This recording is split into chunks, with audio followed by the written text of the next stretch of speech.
I just made history with Katy Perry. We just went to space for 11 minutes in total. And I'm just so proud of myself and just thankful for my dad, Ryan, for making this possible. And guys, I was one of the first females in space. So thank you, God. God is great. I'm going to tell you something right now. You are officially an astronaut. Thank you so much. How do you-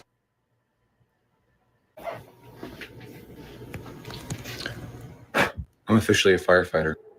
I'm an electrician. Hey, excuse me, sir? Yeah. Could you tell me what the weather's like today? Oh, sure. Cool. Looks like it's sunny. Cool, thanks. I'm a meteorologist. Oh my God, babe, that was so amazing. I'm a gynecologist. Alrighty, sir, your bank account is all set up. Great. Mm-hmm. I'm officially an accountant. Hey, man, real quick. Yeah. Would you like to donate to our cause? Oh, sure thing. Really? Here's $1. Thanks. I'm officially a philanthropist. We're back. We're back. Guys, it wasn't just us going outer space. It was us going out of your space to give you space. That 11-minute trip to space, it made me realize that this dirt, it's not just dirt. It's life. We didn't see dirt when we went to space. We really hope that this trip that we made changed your life and unifying the world to appreciate everything. It is all in our hands.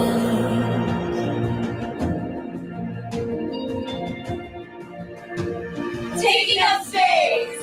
And we know the change will surely come. Baby, one more trip around the sun. But we'll gather here, we'll end we'll see. We can be as one. And we know the change will surely come. Katy Perry? Katy Perry? Is it you? Oh my God! How is space? Oh my God! You are in space. You are in the space between those two buildings. The 5 most hysterical. Great compilation there, courtesy of Benny Johnson. Good evening, everybody. Welcome to the Fire Program. I am your host, Joe Neerman, a.k.a. Good Lawgic. I don't even remember how to do this show anymore. What is this? This is such a funky space. It's funky. I feel like I'm in funky town. I have a special up right tonight. If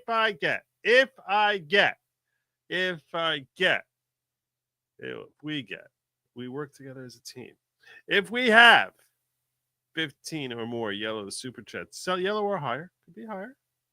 That's the threshold. 15 or more, I will do a very Katy Locals after show, a very Katy Perry Locals after show, where we'll break down her historic moment where she changed the course of female history forever, becoming the first woman ever to see outer space, even from her own window. It's just changing the course of female history forever if we know what a woman is. So, for all I know, John Glenn became a woman, and maybe he was the first. Maybe she, Jenna Glenn, she is the first woman. And you don't know. You know why? Why do you think you know everything? You don't know everything. We have a great show tonight. I have so many things that I've been backlogging. I'm like, I need to talk about this. Oh man, I need to talk about this. I got so many things to talk to you fine people about. When I saw the Trump 2028 hats, I was like, this guy,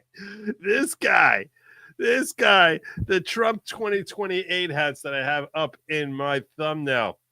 when I saw those, I was like, oh, we're going to have to spend some time talking about this. We're going to have to spend some time talking about it.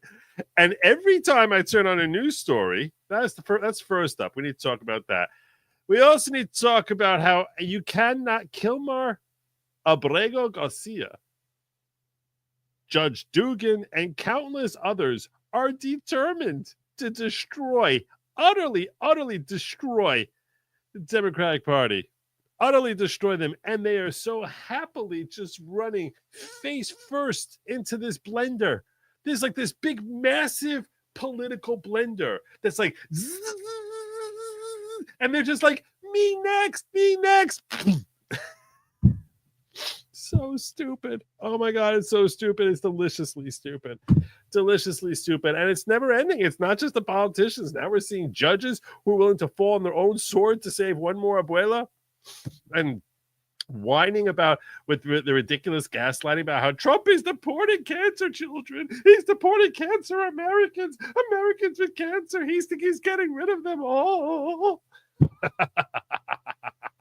Oh my God, they're so desperate. They're so desperate. So we definitely want to talk somewhat about that. I also want to cover a story which I have a lot to weigh in on about George Santos. George Santos, former congressman George Santos, who was sentenced to 87 months. I'll probably talk about that before the deportations. I'll probably talk about that first. But I'll do the order I plan on doing is Trump 2028, George Santos, and then getting in on the other stuff there. Plus, I have a lot of little small stories. I can't 3 minutes, 5 minutes, whatever. A lot of them, a ton of topics. So this is going to be a very active show, but I will still do. I'm going to be streaming at 9 o'clock in the morning, Karen Reed. Y'all know that. That's like my thing. I'm doing that, okay? So I'm going to be streaming that.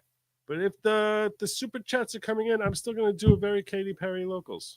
I will. We'll break down that story a little bit more. So that'll be a Locals after show. I just can't stop streaming. I'm just sitting here in front of it. I'm sitting here in this chair all day long. So, that's what the plan is. That's what that's the whole plan. We'll see. We'll see on the whole Locals thing. We'll see. It's really up to you guys. Anyhow, where was we? Let's get on into it. Start talking about Trump 2028 and that whole deal.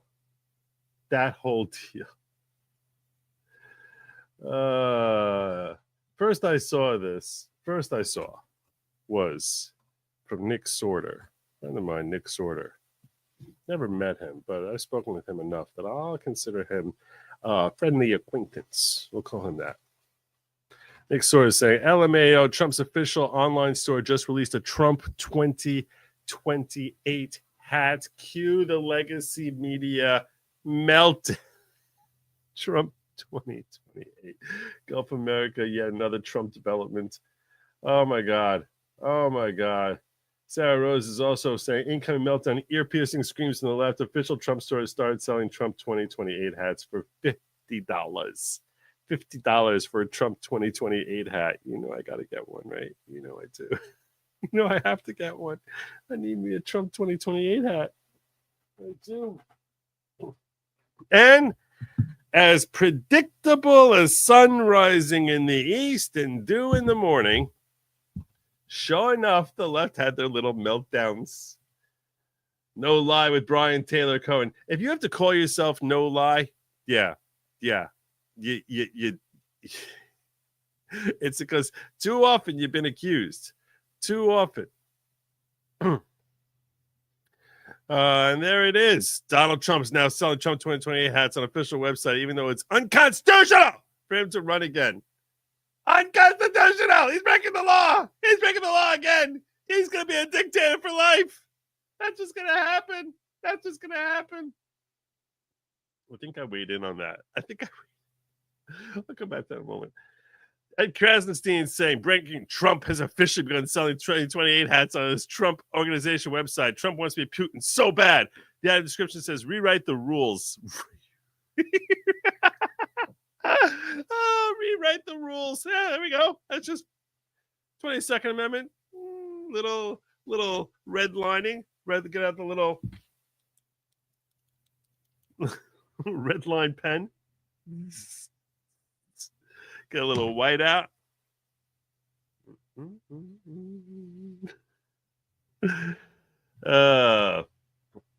Harry Sisson freaking out. Trump is now selling Trump 2028 hat his website. Disgraceful! Disgraceful! Not as disgraceful as having 11 side honeys, but disgraceful! Trump isn't kidding when he isn't kidding. No, I know him. He's not kidding when he says he wants to run for another term. And it's time we stop acting like it. He's totally doing it. Art Candy here. Eric Trump now wearing a 2028 hat that his father's selling on his website $50. Tell me again how these people care about the Constitution. This is my word. I think I'm. Was he here?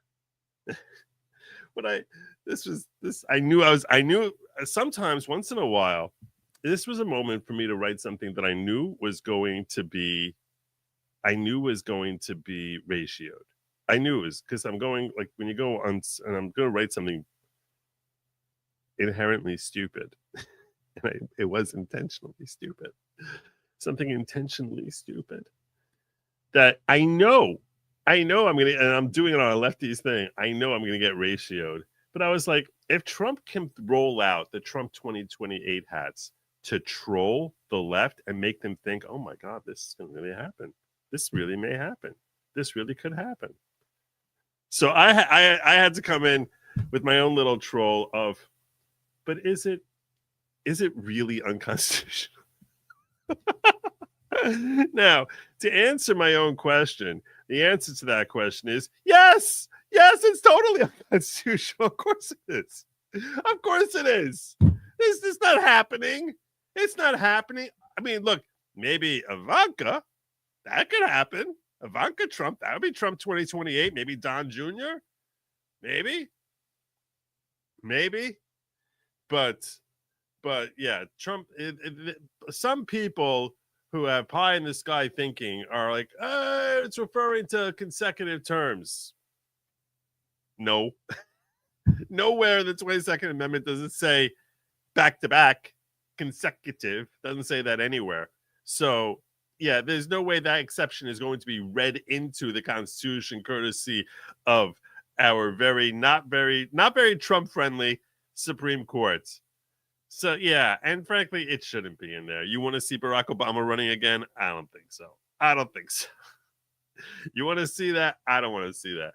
But the idea of watching the left think that, oh my gosh, there are massive accounts on the right who really think it's not unconstitutional. Here's a lawyer from the right saying it.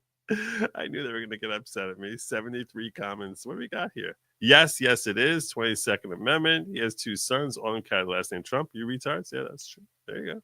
Obama 2028. Come on, where's the rest of it? There's 73 comments here. I can't. Come on, really? Why does they do? Why are they do? Why can't they be nice? Give me my comments.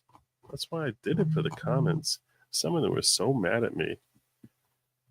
Doing the I find Todd's, hitting at I find Todd's. They were not happy. This is true. 5 more yellows gets me a hat. Let's go. Let's go. Shiloh saying, good evening, Joe, and the following. Got a story out of Buffalo regarding the school district hiding evidence of students being abused. Big news. I saw this story. I actually watched. What's it called? I don't know. He's got some special podcast. Hi, a.k.a. Rich, a.k.a. Richard High, is that his name?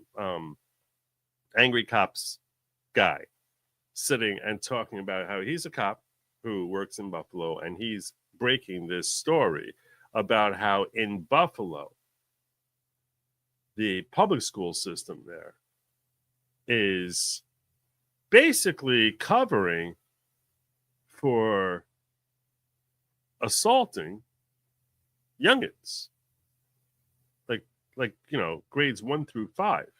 He told on the video I was watching of 3 different incidents. One of them involving both a boy and a girl there was an attempted abduction from the schoolhouse. And then when the kid ended up, you're talking about a kid who's like, somewhere between 6 and 10. And the poor kid ended up, literally pissing himself. And when the parents came in and said, well, why did you have an accident? What happened? Because it's not common for a kid between 6 and 10 to be having accidents, that the school didn't even tell the parents that, hey, your kid was almost abducted. And he was talking about how the attorneys for the Buffalo's public schools are advising the administration in how to avoid cooperating with the cops on multiple incidents that have been going on in the public school system. This is horrifying. This is earth like that. It's not only are the kids in Buffalo public school unfortunately far too exposed to danger, but the school, rather than looking for help for either political reasons or reasons that angry cops doesn't even begin to speculate on, they refuse to. They're like deleting video evidence of the incidents.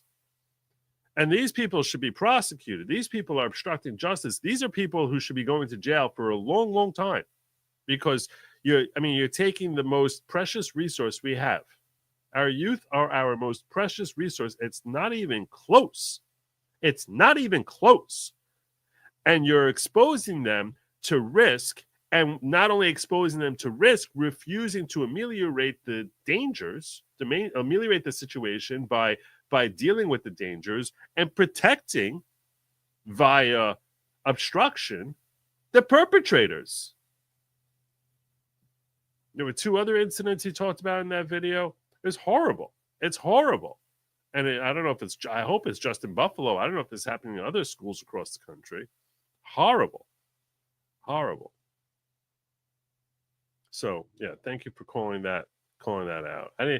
I was like, I haven't spoken to. I was once on Angry Cops show. We had a good time and hung out with each other. I think I have his phone number.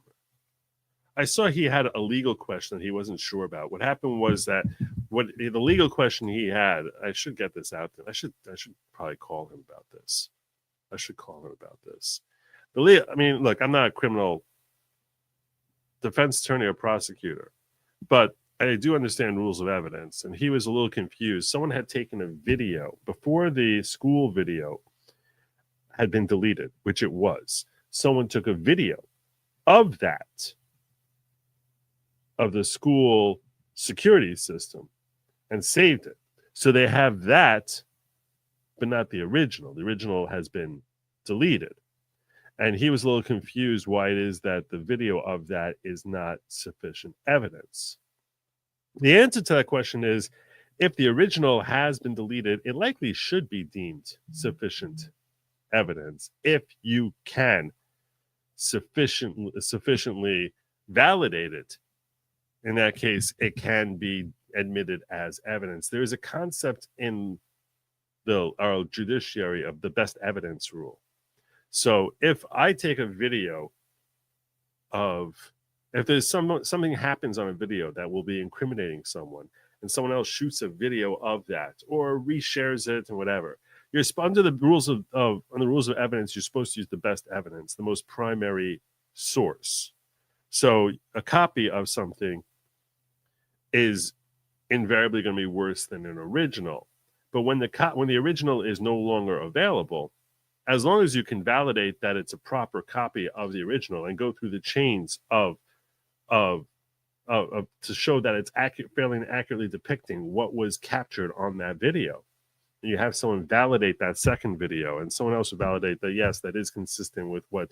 First, you would need two layers of validation. One for that this new video, this new evidence which has been admitted, is a proper reproduction of what that first video showed, the original video showed. And then you would need presumably a second party to come in there and say, that looks like what our Buffalo school video surveillance cameras normally depict. And that, in that case, in theory, even the copy could be deemed admissible. It would just require an extra layer of validation. I would think. I'm not a criminal defense attorney, but when it comes to rules of evidence, in non-criminal settings, that's how it would work. I don't see why that would fail, why it would be different in criminal court. Philosophically, I struggle to understand why it would be any different.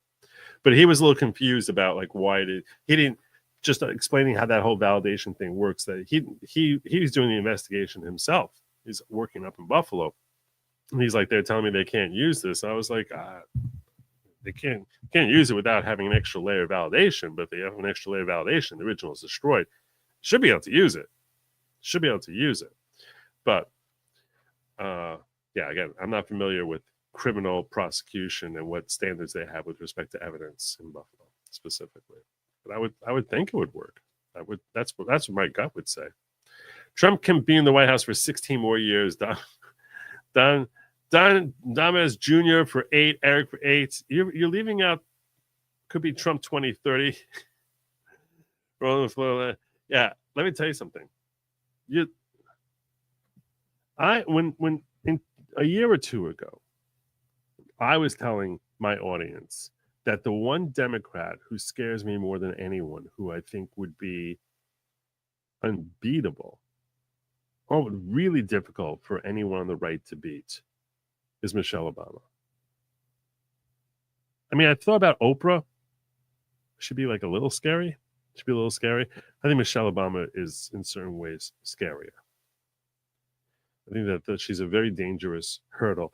Fortunately, she seems to have no inclination toward running. If I was sitting on the other side of the aisle, if I was David Pakman or Brian Cohen, is that his name? No Lie with Brian Tyler Cohen, whatever his name is. If I was a Krasenstein or an Art Candy or whatever, many of these crazy lefty folks, my biggest fear would be Ivanka. I would be very, very scared about Ivanka. No, I would be like, I don't know what we do if she runs. To me, she seems like someone who, if she decides she wants to go out and be president, especially with some of the resumes she started building while working under Trump in the first administration, she presents very well, like a great deal of confidence. She's someone who would scare me. And frankly, right now, J.D. Vance should be scaring the bejesus out of them. They're going to spend the next 4 years trying to pick at J.D. Vance and try and figure out how they can knock him down a peg or two. He is the heir apparent right now. J.D. Vance is the heir apparent. Not any of the Trump offspring. But I would be sitting there terrified, continually terrified. If I was on the left, I'd be continually terrified of Ivanka Trump. But you think I'm wrong? I'm talking about like someone who's not in politics. Someone who's not in politics, who you think would be a potential MAGA dynamo, who you may not be in love with, you may not think that they are, but that if you were sitting on the left, you'd be like, this person scares me. This person really scares me. Don Jr. and Trump. Go for Barron, too. His support for Trump is down. What has caused it? I would not abandon him for Democrats ever. It's not down. It's not. The support for him is not down at all. At all. Trust me, it's not.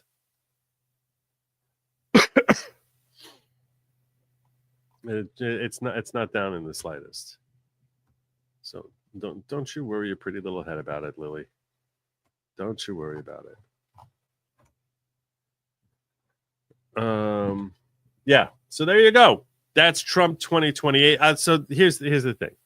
It's totally intended as a troll. He's not running again. There's no way. If you look at the 22nd Amendment for even 10 seconds, it's very clear that there's no special Trump exception. Sadly, there should be. There's a lack of foresight by those who drafted the 22nd Amendment. But there is no special Trump exception. And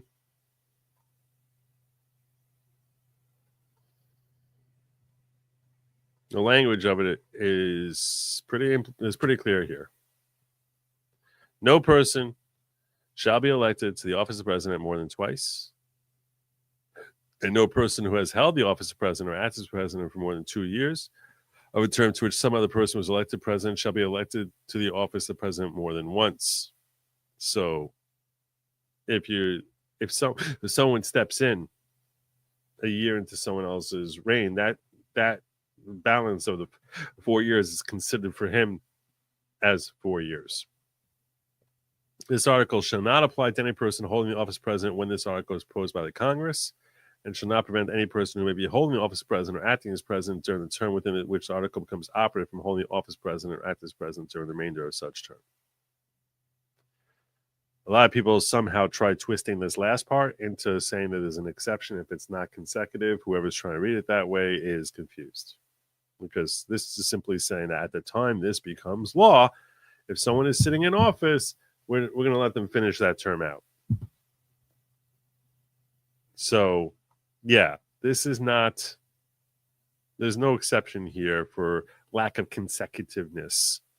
You can't, if you win an election more, if no person should be elected to office of president more than twice. If he gets elected a third time, Constitution says he's still not president. Technically, you're not considered elected to the office. So, yeah, this is it. We have him, Donald Trump. May he be well and healthy, and of sound and sharp mind and body for many years. Certainly no less than January 20th, 2029, which would be the end of his second term. That's it. That's what we got. And he can write Trump 2028 all he wants, unless he's intending it for Ivanka or Donald Jr.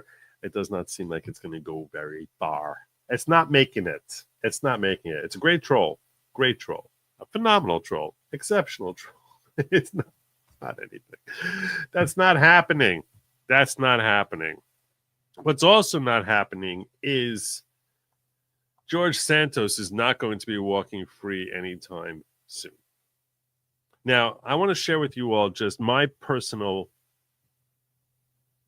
connection to George Santos. The first time I heard of George Santos, the first time I put those two words together in a sentence on this show.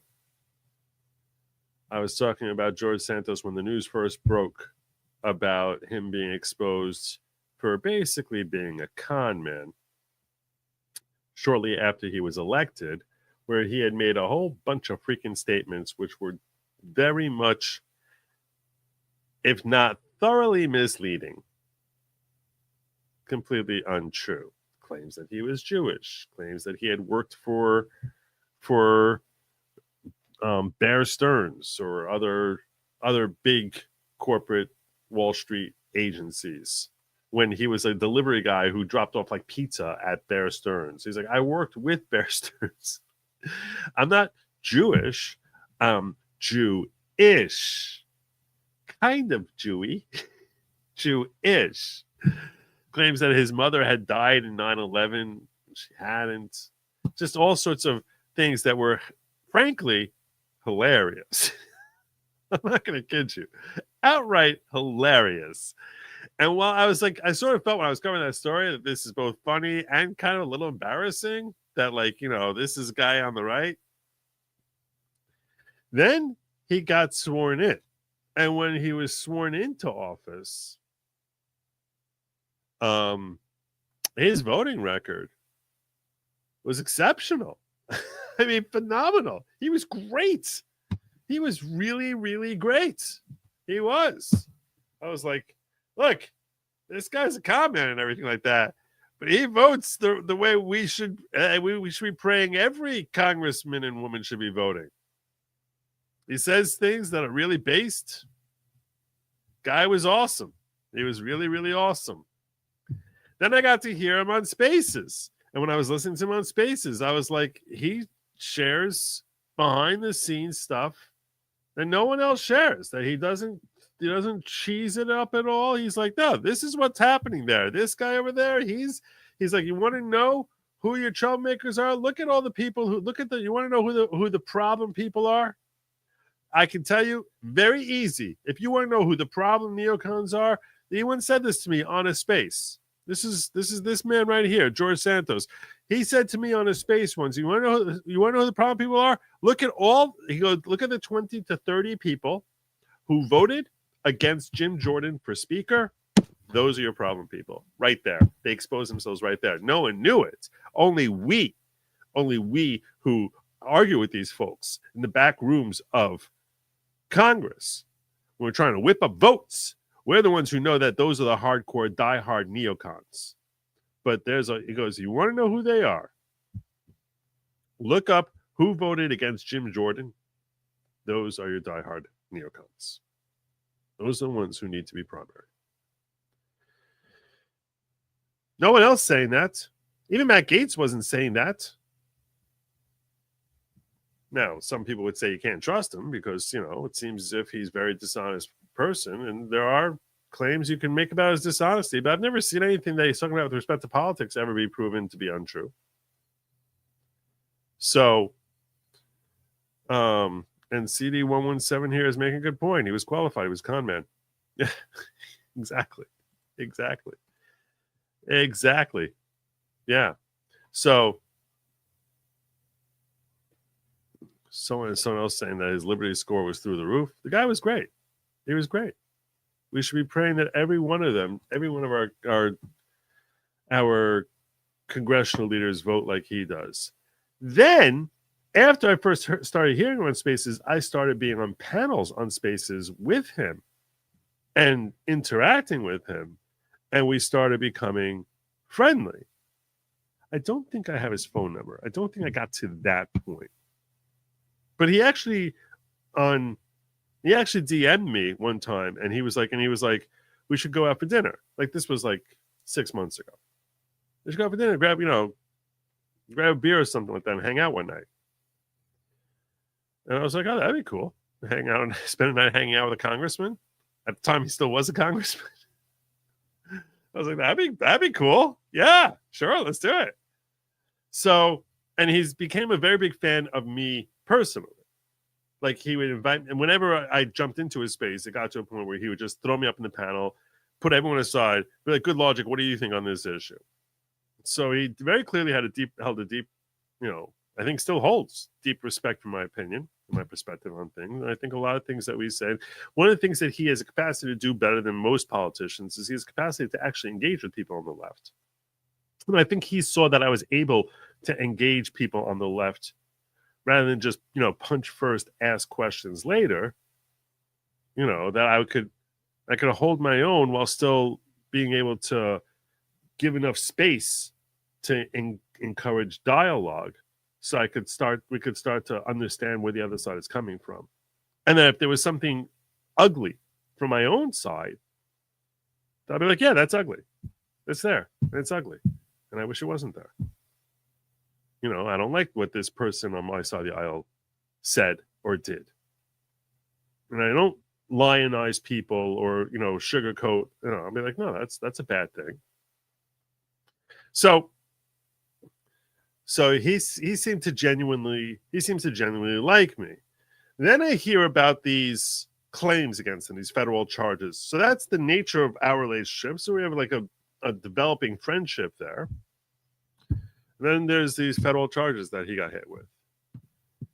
And I'll tell you right now, the thought is we've seen how the court can be weaponized. And how if you're unpopular on Capitol Hill, it's not shocking that all of a sudden there are federal charges that are brought against you for things that perhaps many, if not every politician does. So the knee-jerk reaction, because we become so jaded by our own judiciary, the knee-jerk reaction, the natural reaction is, well, this is just another scam, screw over MAGA thing that we're looking at here. You have to be crazy not to have that as a first thought. It's like, especially we look at his voting record, you look at the things he says, you look at the enemies he's making here, and you see, oh yeah, he's the one who gets hit with federal charges, and you start thinking to yourself, okay, this is totally made up. Totally made up. That's the first thought you would have. It's the first thought you should have, at least. It's the first thought I had, and I'm sure I'm not alone in that. Many people were just assuming he's being blindsided because his opinions are unpopular. What happened at this trial, I don't know. Nobody knows other than the people who are in the room. It's a federal trial. There's no cameras allowed in there. I did not have an opportunity to attend the trial. I cannot tell you how fair or unfair the judge was. I don't know. It's very, very possible that the judge was very biased against him. It was a New York federal court. It's very possible that the charges against him and the prosecution against him was completely corrupt and unjust and terrible. It is perhaps equally possible that everything that happened there was 100% fair with respect to the entire prosecution, and the prosecution was completely above board. What I'm saying is, I literally have no idea. I am not accusing the district attorney of doing anything corrupt, because I don't know that he did or she did. I don't even know who did it. I don't even know who the district attorney was. So I'm not making that claim at all.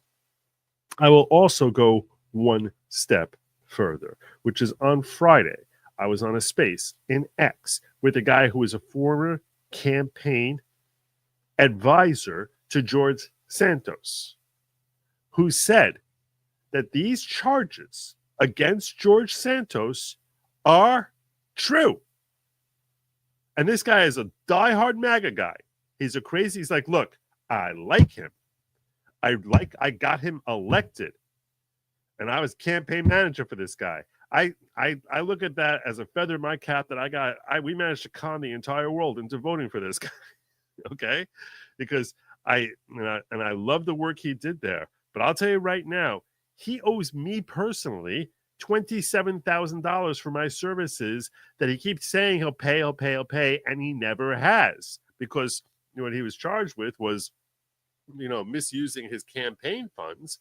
And he's like, he owes me $27,000. You've never heard me talk about it. This is a guy named Kevin Smith. He's like, you never heard me talk about it because I'm not going to sit there complaining about it. But now that he's been convicted and sentenced, I'm going to tell you this. I think that he was guilty. This same gentleman who's got the most awesome New York accent you could ever hope for, sounds as old school New York as anyone you've ever met. He's like, I still love the work he did as a politician. I don't mind the fact that he screwed me because I like the work he did in Congress. But anyone who thinks that he didn't do it is wrong. He's like, he did it. He did what he's been charged with. And even that guy who's owed $27,000, he goes, I still think that 87 months they gave the guy is crazy. That doesn't make sense. That's way too harsh. He shouldn't be getting 87 months. You want to tell me, give me 2 years, 3 years, whatever. That sounds normal. But you're basically hitting with a harder charge, a harsher sentence than a lot of these people who take advantage of minors. Like, some of the worst offenders on earth, and they get 7 to 8 years. People who have pictures and other stuff, that interactions with children, which no human should ever have with a child, and they get convicted of that disgraceful, disgusting, awful, twisted perversion, and they'll get 8 years. And this guy got 7 for misusing a couple $100,000 in campaign funds. Not millions and millions and millions. Again, I'm not saying he should walk. I think it was 320,000 or thereabouts is what he basically ended up misappropriating or something. So, that's what he did it. He did do it. And you have to ask yourself, if it wasn't George Santos who was convicted of this, considering the fact that, this is a very critical thing. It's not just Kevin Smith said it. Someone spoke, because everyone on that panel there knows George Santos the same way I know them, and some of them have his phone number. And someone said that he spoke to George Santos in the middle of that space, and that George admitted, yes, our campaign still owes Kevin $27,000. So it's not like Kevin was making this stuff up. It's not made up. He really is guilty. But the punishment just seems crazy. 87 months, 7 years. That's a long time. That's a long time. Now, I hope for the guy that he ends up. I don't want to see Trump pardon him.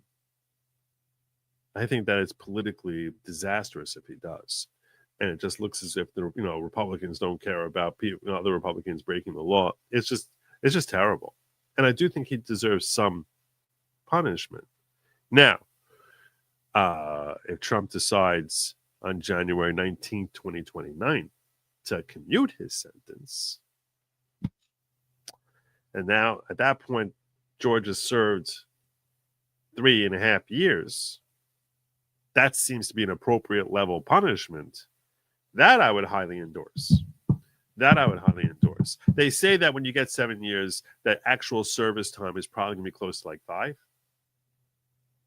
to 5 or something like that. So, but I wanted to share with you all.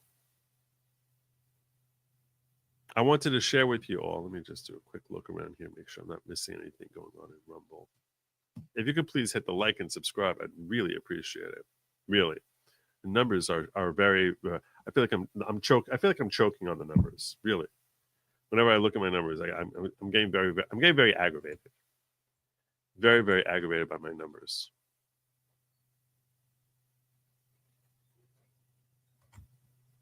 So.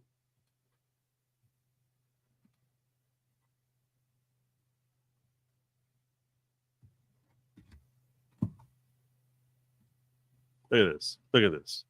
This is not normal. This is not freaking normal. Steady line, straight downward. There you go. Straight downward. It's very aggravating.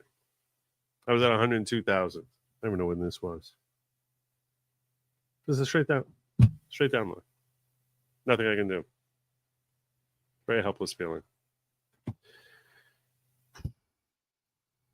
And I would say, okay, maybe I suck. That's possible. I could suck. And if you suck, people drift away. My numbers only grow on X. And my work product here is much better than my work product on X. Trust me, it is. My work product is much better here than it is on X. So no, it's not that I suck. This is YouTube being just impossible. And it's not funny that one of you just unsubscribed. It's really just like, it's not even like amusing. But yeah, it's very, very aggravating. Anyway, let's hear from. So if you can hit like and subscribe, I would really appreciate it. Unbelievable. Even though I'm on trial, I can't even go up. I started this Karen Reed trial at 100,300. I haven't even gained 50 followers since in a week of streaming Karen Reed trial. It's not possible. Let's hear from George Santos weighing in for the first time since his sentencing. I found this video conversation with him. It's 9 minutes long, and I want to watch it with you. I haven't seen it yet.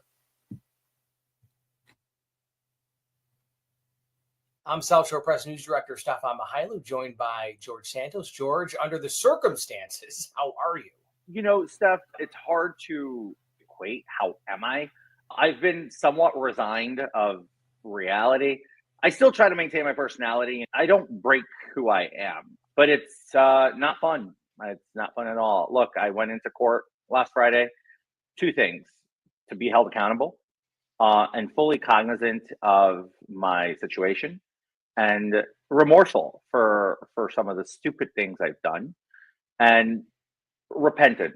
Unfortunately, the judge relied on some sensationalized articles and the sensationalized narrative that the DOJ wrote. I never in my million years of my life would I think that they would want to slap me with pretty much the max allotted within the sentencing guidelines and go 7 years. I mean, it's pretty crazy. But you've been consistent in saying. The judge claimed that they found no remorse in George Santos, which is why I gave him that was the purported basis for the extended sentence. Made mistakes. I did wrong. I should be held accountable. Your attorneys are pushing for 2 years. Obviously, prosecutors are pushing for 7. Were you just floored and shocked that the judge went to the max? Well, when it comes down to you, it's almost like you're overcome by this awful feeling. It's almost an anesthetic feeling. And immediately you start thinking, life's over. It's over. Like, what's there left to fight for? What's there left to do? This is soul crushing and life ending. I'm 36. I'm going to be 37 July 22nd, 3 days prior to surrender.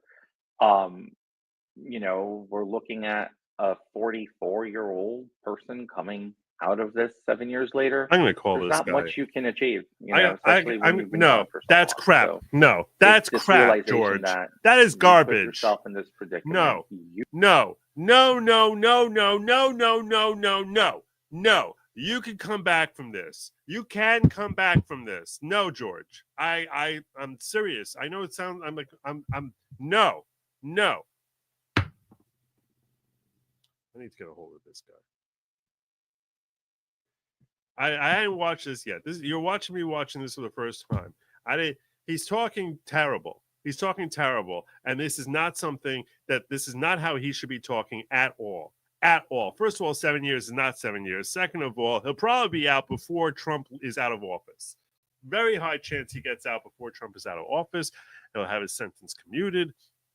There's a very high chance, and hopefully he's in Club Fed, where he's able to play tennis every day, and he's not sitting there, basically. No, this is not life is over. No. This guy, I see potential in this guy. He can run for office again. He can be reelected. He's closer. Let's put it this way. He's probably closer to being elected to Congress at some point in his future than me or anyone watching this video. So, yeah, dude, you can't throw in the towel. No. I say no. You did this to yourself, and there's nothing you can do to change that. He doesn't have to and vote. When you start having that sobering feeling, it's like, I'm cooked. There's no way I can survive this. No. In every form you can think of. And then the concerns of safety. You know how many people are in federal custody today because of bills that I sponsored in 2023? They're serious. We've already started doing the research, especially within the federal system. So that's a big safety risk for me. I am part of the reason that they're there. So I thought of all of those things. And as they all but they don't know that you wrote those keep bills. looking back and saying, hey, kid, you really screwed up. You put yourself in the most awful position you could have ever. And when I think about it, it's frustrating. So take us through sentencing. You're standing there hoping beyond hope that you would be held accountable. You made mistakes. You admitted that it would be along the lines of a 2-year sentence and not a 7-year one. So take us through that moment when you heard the exact sentence. Based on all the analysis of other similar cases. Let me get some of these chats that came in here. Thank you, Lou. Maldonado. God bless you. Dang, if only you cover the Weinstein trial. If only. Isn't that a federal court also? Thank you, Allegan. I appreciate your efforts in that regard. Salt-Star says George Santos committed the cardinal sin. He went against the family, and now he's going fishing. I don't think he is. I think they'll keep him safe. I think it'll be embarrassing for them if something happens. And other public figures. There's just this weird, vastly irate energy coming from every angle for me. The courtroom was filled with people who were there simply to protest me and to smile in my face at my demise. I mean, it was just so unbecoming in a sense of humanity at that point. I saw the worst of humanity. I might have been on the side of being part of the worst of humanity at one point, but that was one moment in my life. Never will I show up to court to relish over somebody's demise. I feel like that's a very unhappy human being that feels the need to do that. But on top of that, it's just this constant hatred and vitriol that's out there. It's the media, it's the government. This became so personal. I don't wish upon anyone what I've experienced, but 7 years is excessive. It's a gross misuse of the Justice Department and the justice system. Justice is supposed to be to right a wrong. Justice is supposed to serve as a reformative action, not a penalizing action. And I feel penalized and I feel targeted in the most political way humanly possible. Have you had time to reflect since sentencing when it comes to, as you described, the situation that you're in right now, looking back and saying, damn, I'm here because of me. I didn't tell the truth. I did A, B, C, and D, and I'm the one responsible for the position that I'm in right now. 100% every day. It's a sobering reminder. Remember, you screwed yourself up. You put yourself in this predicament. You put yourself in this position. No one else. We can argue semantics on certain things, I feel, but I feel like, if I speak, it's weaponized against me. My First Amendment was weaponized against me because apparently I can't criticize the government. If you criticize the government for being overly zealous and overly prosecutorial, I guess that shows that you're unrepentant for some reason. But to also add insult to injury, it becomes a matter of he's dodging responsibility, which is not. The government did not get everything right in this case. They got a lot of wrong. They presented a lot of factually inaccurate, statements that I'm going to have to live with, because if I try to fight it, I'm being unrepentant, unremorseful. I'm scum of the earth. Throw me in prison. I know someone who has his number. So, let it go. George, in some twisted I'm going to political text him and sense, ask him if he can ask George. getting a 7-year sentence, could that be the best possible outcome for a potential pardon? I never called. Whereas the president can say, yeah, you made mistakes. Of course, you should serve time in prison, but not 7 years, considering there's gangbangers, drug dealers, rapists, killers who don't get 7 years in prison.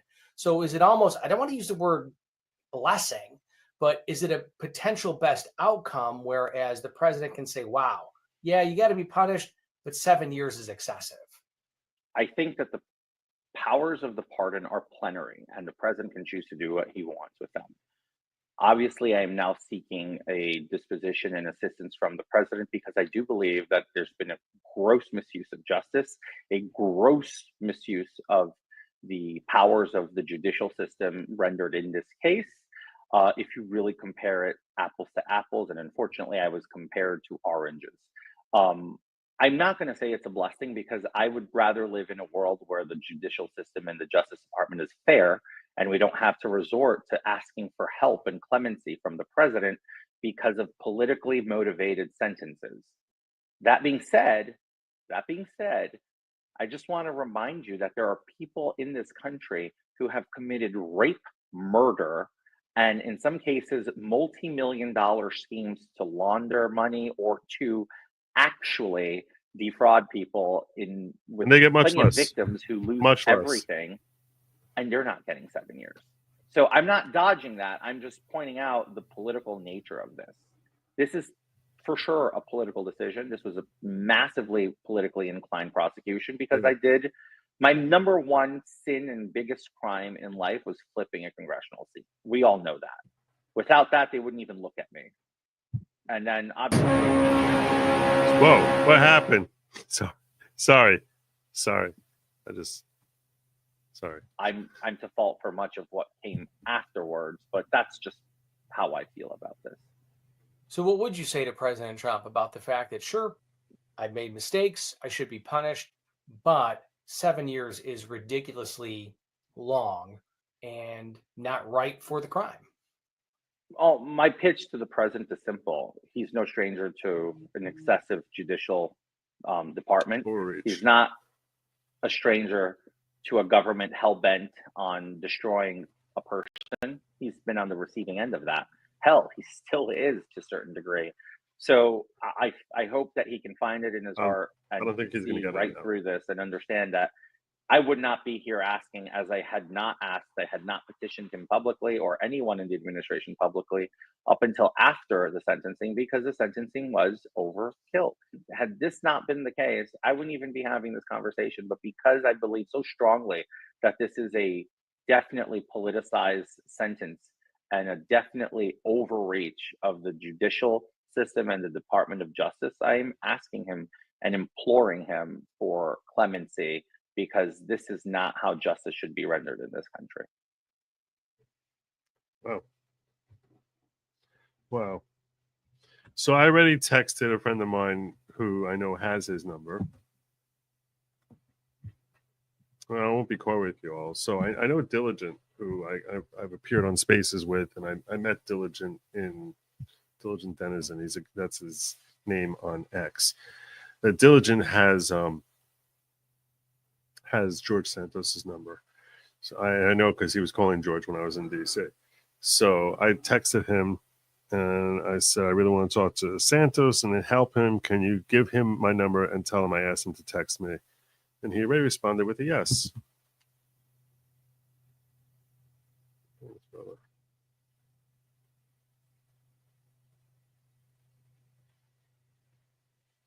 All right, great. So yeah, I'm hoping to talk to George and see if I can help lift his spirits here. Kathy Chanette is saying he should write a book while he's locked up. It'll give him purpose. He's got an incredible story to tell with so many life lessons. Please suggest it. I think that is a good suggestion. I think it's a very good suggestion, actually. Join Branca on the Michigan cop case tomorrow. It's fresh. Can't read is boring, and many are following with the history of the case. So that's not going to happen. They say that in order to get into the algorithm, you have to spend 2 weeks on something. They say it takes 2 weeks before the algorithm starts recognizing you. I've already invested over a week in Karen Reed. I'm gonna keep plowing forward, and eventually, look, the numbers are not terrible. They're not terrible. And frankly, the first week that I was covering Johnny Depp, I was literally having 100 live viewers, and I was streaming that, and eventually that grew into being 100 live viewers at a time, and that ended up growing into being like 2,000 live viewers. But it wasn't for the first 2 weeks. It takes 2 weeks before the algorithm starts helping you at all. So I'm hopeful, seeing as how this is a 5-week trial, 6-week trial, 7-week trial maybe, that in another week or so the algorithm will start bringing in some fresh people, especially because I have the best thumbnail. Like, it's not even close. Did you see that thumbnail? The thumbnail's great. The thumbnail's amazing. Look at this thumbnail. I worked really hard on this. That is so cool. I was like, when I finished, I was like, wow, I'm like an artiste. I'm like an artiste. Look at that. Look at that. Body in the snow. It's like, man, that looks good. That looks good. I'm proud of it.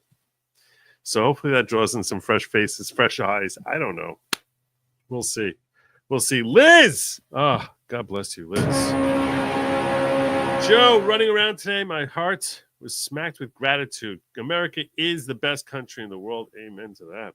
And we are blessed beyond measure. This is the thing. Most of us, it's like you don't appreciate what you have until it's lost. And so many of these Democrats who are flooding our nation with illegal aliens and happily welcoming back the worst, most violent people on earth that are not citizens and standing there fighting like lunatics, fighting like insane people against the will of their own constituents to flood our borders, not simply with illegal aliens, but even the worst of the illegal aliens. It's such a revealing thing that they have no appreciation for their own American privilege. They have no appreciation for it. This schmuck over here, I don't even know who this guy is. I'm going to pull this up. I'm going to jump the queue a little bit. Let me jump the queue. This was one of the stories I planned on covering as an also. And there's also this. I don't even know who this guy is. One of you will know who it is. Where is it? That's not it. Here it is.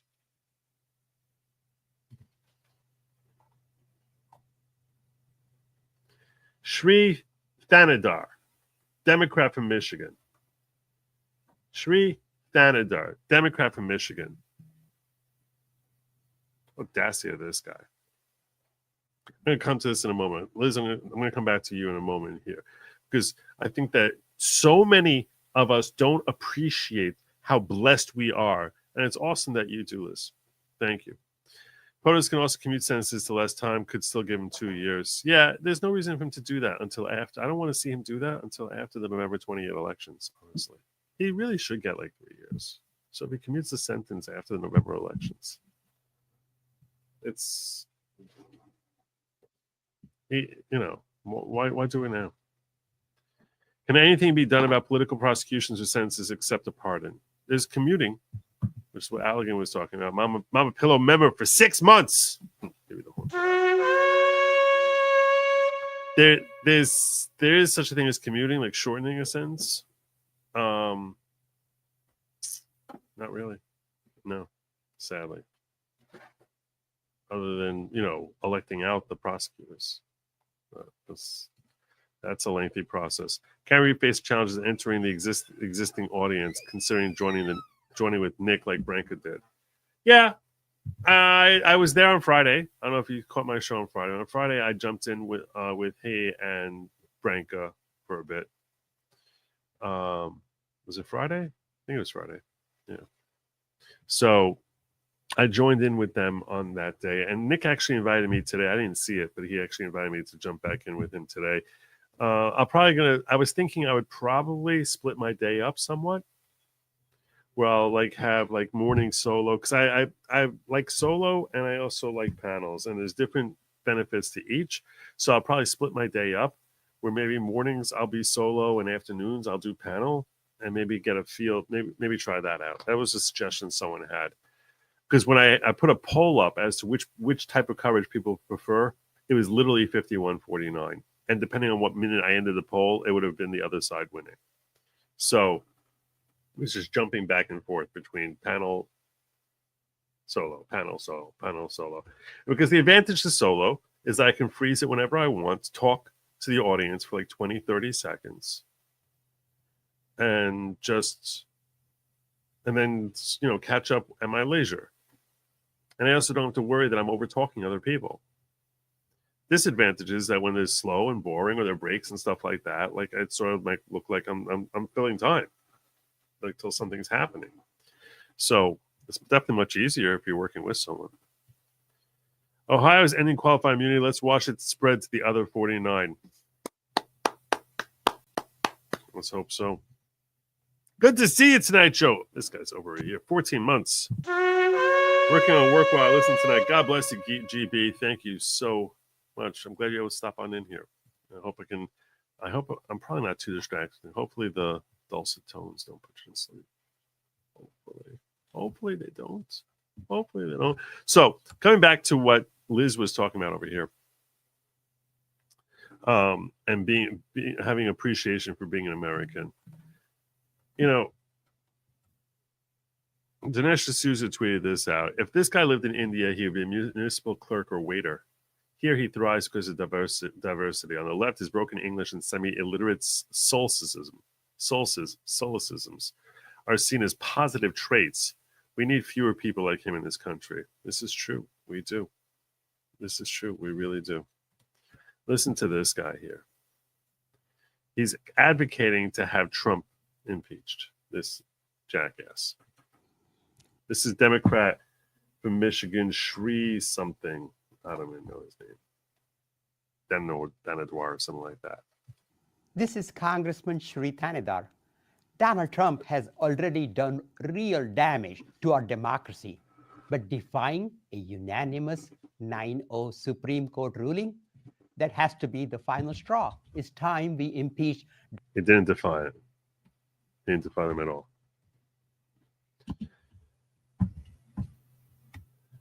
Let's find out who this guy is. How long has he been in this country? Nope, that's not it.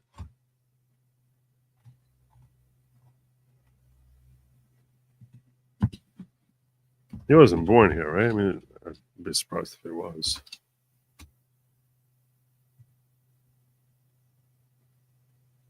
Yeah, he grew up in India.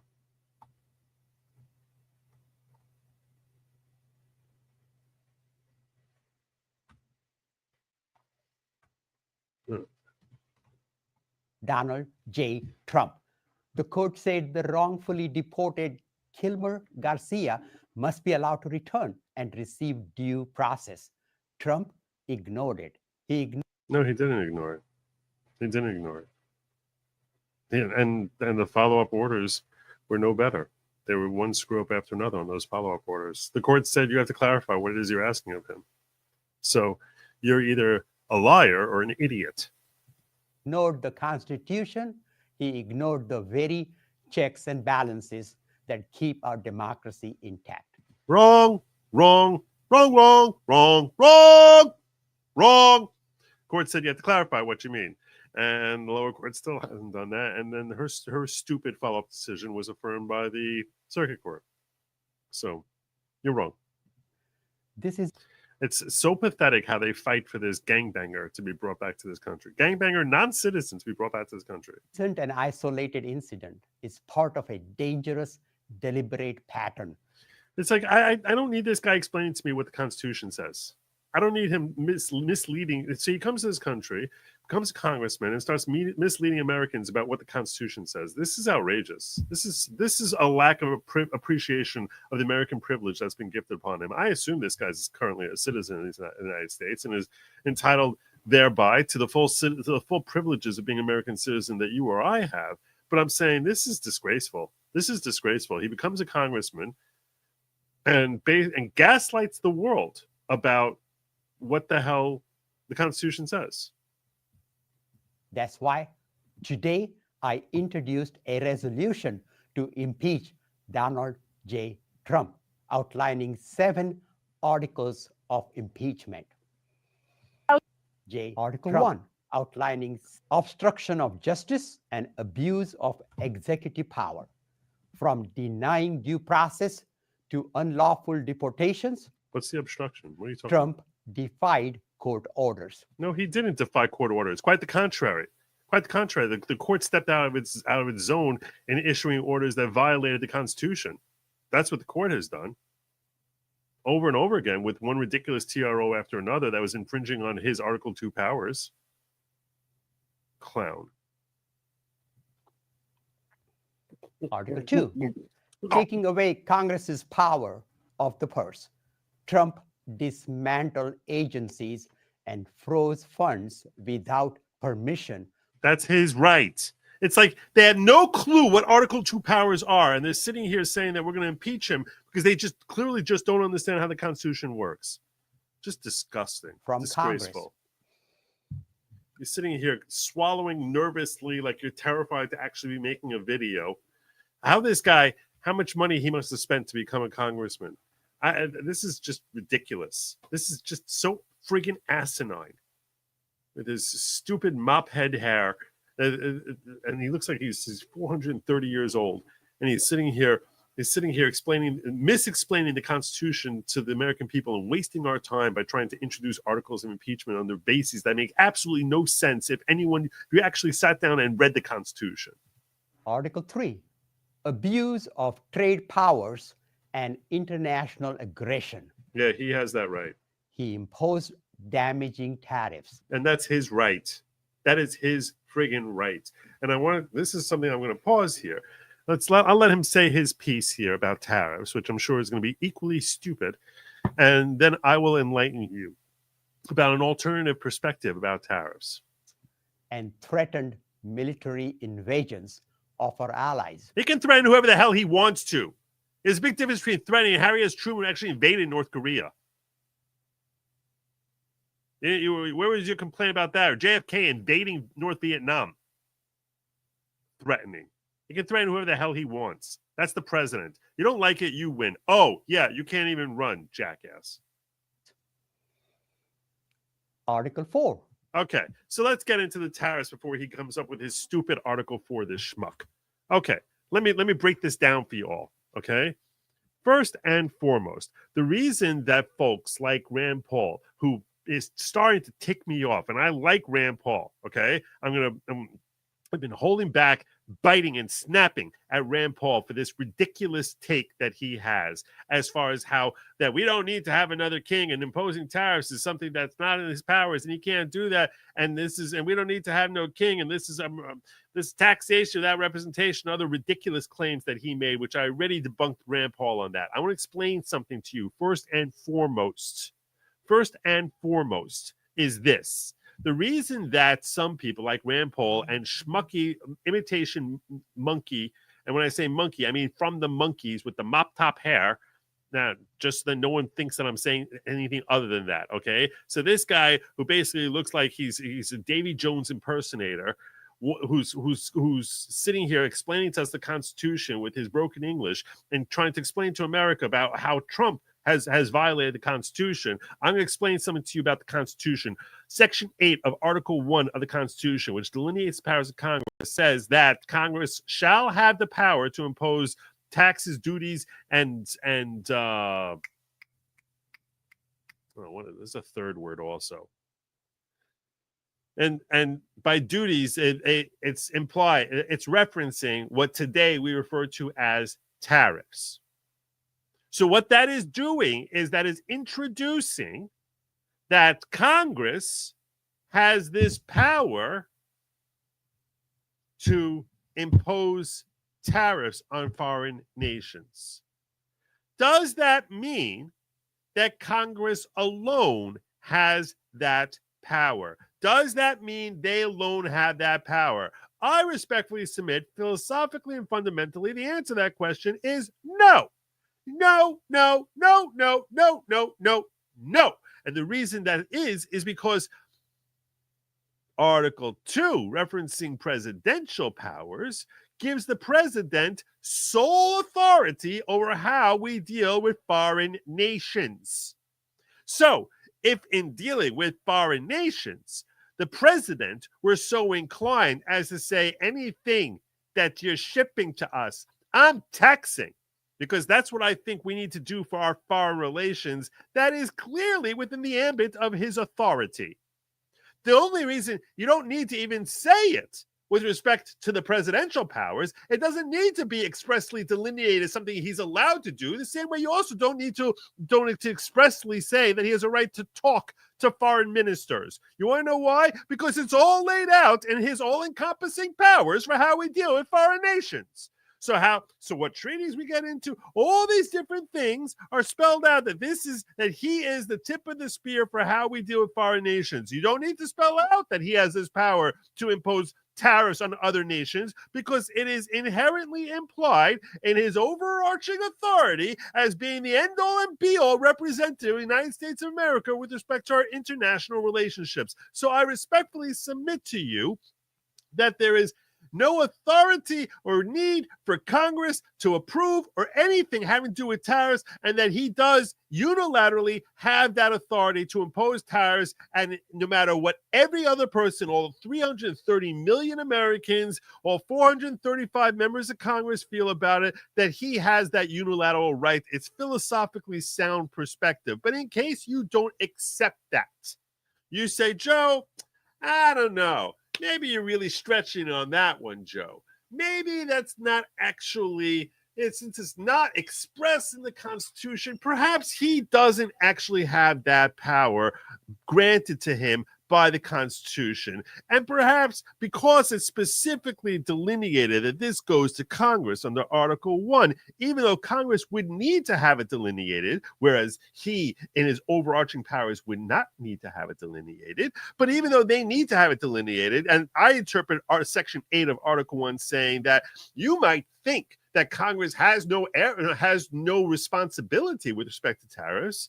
No, we're giving a new concept here that not only can the president impose tariffs, but also Congress has that authority as well. You might think, oh, Congress can't do that. That has to do with international relations. That would be impeding on his Article 2 powers. No, no, no. We're putting in the Constitution that Congress has that authority as well, that if they are so inclined to impose tariffs, they too had that authority. That's why they're referenced. That's why tariffs are referenced in Section 8 of Article 1. That's the only reason it's there, because the natural inclination would be to say Congress has no parlance in this particular domain. They have no reason to be discussing it, thinking it, or having anything to do with it. Enters Section 8 of Article 1, comes along and says, oh, no, they too can do it also. They can do it also. That's how I read the Constitution. But you might say to me, Joe, that's your read. That's your interpretation. If you can't cite to me some long dead legal scholar to support that position, in that case, I cannot embrace that with you, Joe. I say to you, I say to you, fine. I respect that. I understand that, and I appreciate that. Our American jurisprudence has a long history of saying, hey, look, we don't allow someone to just express a brand new theory and that we're all just going to latch on to that, even though we saw countless secretaries of state try to reinterpret the 14th Amendment when it came to whether or not Trump can be on the ballot. Ultimately, the Supreme Court said, ha ha, you're idiots. So maybe if I were to try espousing this in a legal brief, that if by the time it works its way up to the Supreme Court would be like, no, that's not our read of the Constitution. So you might say to me, Joe, you're wrong. You're wrong. You're wrong. And I say to you, even if that is wrong, which it isn't, it certainly shouldn't be.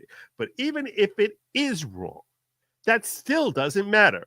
President Trump still retains the power to implement tariffs. You want to know why? Because in 1930, Congress delegated that authority to the President of the United States. Now, I respectfully submit to you that Congress never needed to do that in 1930. That it was just conferring an added blessing. But it's basically like them saying, oh, it's the same thing if Congress passes a statute saying that the president is allowed to negotiate with Russia. It's like, oh, well, thank you very much for giving me powers I already had. Similarly, I would respectfully submit to you that the Tariff Act of 1930, to the extent that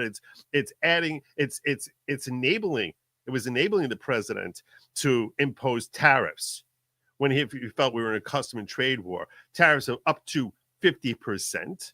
That statute is still there on the books. It's still good law. And even though Franklin Delano Roosevelt never saw fit to embrace it, it's still there. It was never repealed. And I don't care if Trump is the first president to take advantage of it. To the extent that you think it isn't naturally conferred to him under Article 2 of the Constitution, I submit to you that there is legislation, statute, where Congress delegated that the President of the United States has that authority, at least up to 50% tariffs. So you might come along and say to me, well, if he's depending on that, in that case, he can't impose 100% tariffs on China. Which could be. That could be. All right. Okay. So if you want to say, so that's why there was a further act, I think in the 1970s, which was a follow-up, also conferring powers of tariff onto the president. The other people cite. But my point to you is this. You're sitting here whining and boo-hooing because you don't trust his economic policy. Grow a freaking spine, learn how to run a campaign, and run someone who actually doesn't sound utterly incompetent or evil and corrupt, and beat him in an election. Because we chose this man to be our president of the United States. He happens, coincidentally, to be enjoying a level of popularity that Biden could have ever only hoped dream of, while he's enabling one policy after another, and Americans seem to be embracing and endorsing and saying, God bless, thank you, we love you for Doge, we love you for getting rid of illegal aliens, we love one policy after another that you're employing here. But even if every American hated it, at the end of the day, these are his express powers under the Constitution, and how dare these people have the audacity to start questioning their abilities to come in there and start claiming that he's committed some sort of high crime and misdemeanor. He's sitting here bending over backwards, trying to find one way after another to avoid having a constitutional crisis, despite having one crooked judge after another, one twisted, ridiculous Trump derangement syndrome infected, infused, blithering idiot after another impose one TRO on him after another, one after another. They just keep, oh, he issues the executive order. Well, boom, I'm one of the 40,000 district court judges, and I'm going to say that this is not going to apply across the country. Oh, it's affecting people outside my region? I don't care. I'm up in D.C. I'm going to start writing legislation up here as to what Trump can do in Texas. Because I'm a district court judge. I can do that. Ridiculous. Ridiculous. Absolutely ridiculous. Very aggravating. Very, very aggravating.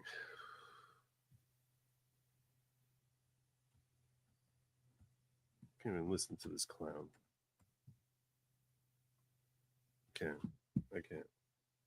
The only reason I brought him up now was to say this knucklehead was tell you that, yeah, you appreciate your American privilege, Liz. Unfortunately, this jackass doesn't understand it, appreciate it, and certainly certainly is spitting in America's own eye while having the audacity to pretend that he's standing up for America.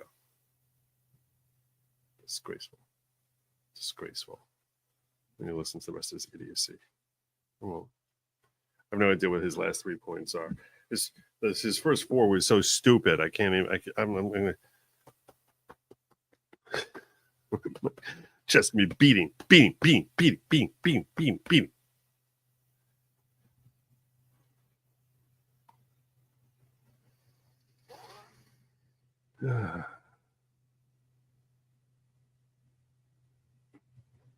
When you work in 2, you can take a break to piss. I'm taking this as a vote for me to stream with Nick. I get it. Or Andrew. I get it. Like I said, I'm probably going to end up spending my days. I miss Slurpees all the time.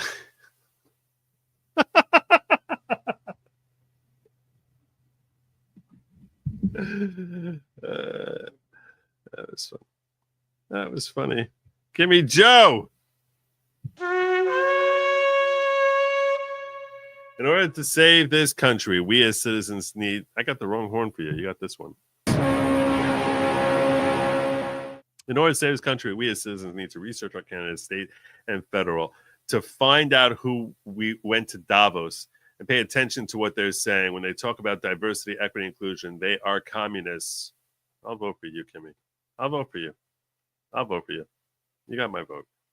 Yeah. What she said. What she said. Times 10. Revoke his citizenship. We are a constitutional republic. I know that I know he started off by saying we need to save our democracy. Idiot. Idiot. We need to start popularizing it. Democracy equals evil. He looks and sounds like a Jimmy Fallon on SNL. He got a creepy past, married an American to become a citizen. She committed suicide. Read his wiki bio. Did he really? I didn't read that much into his wiki. I didn't get that far.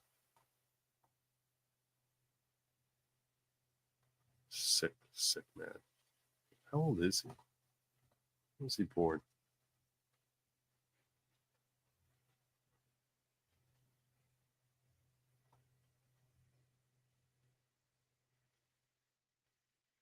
Came to us in 1979.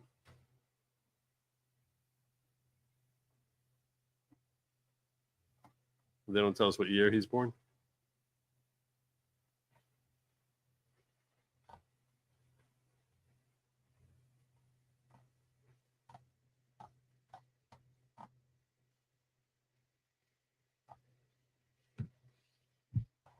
Yeah, no one knows when he was born.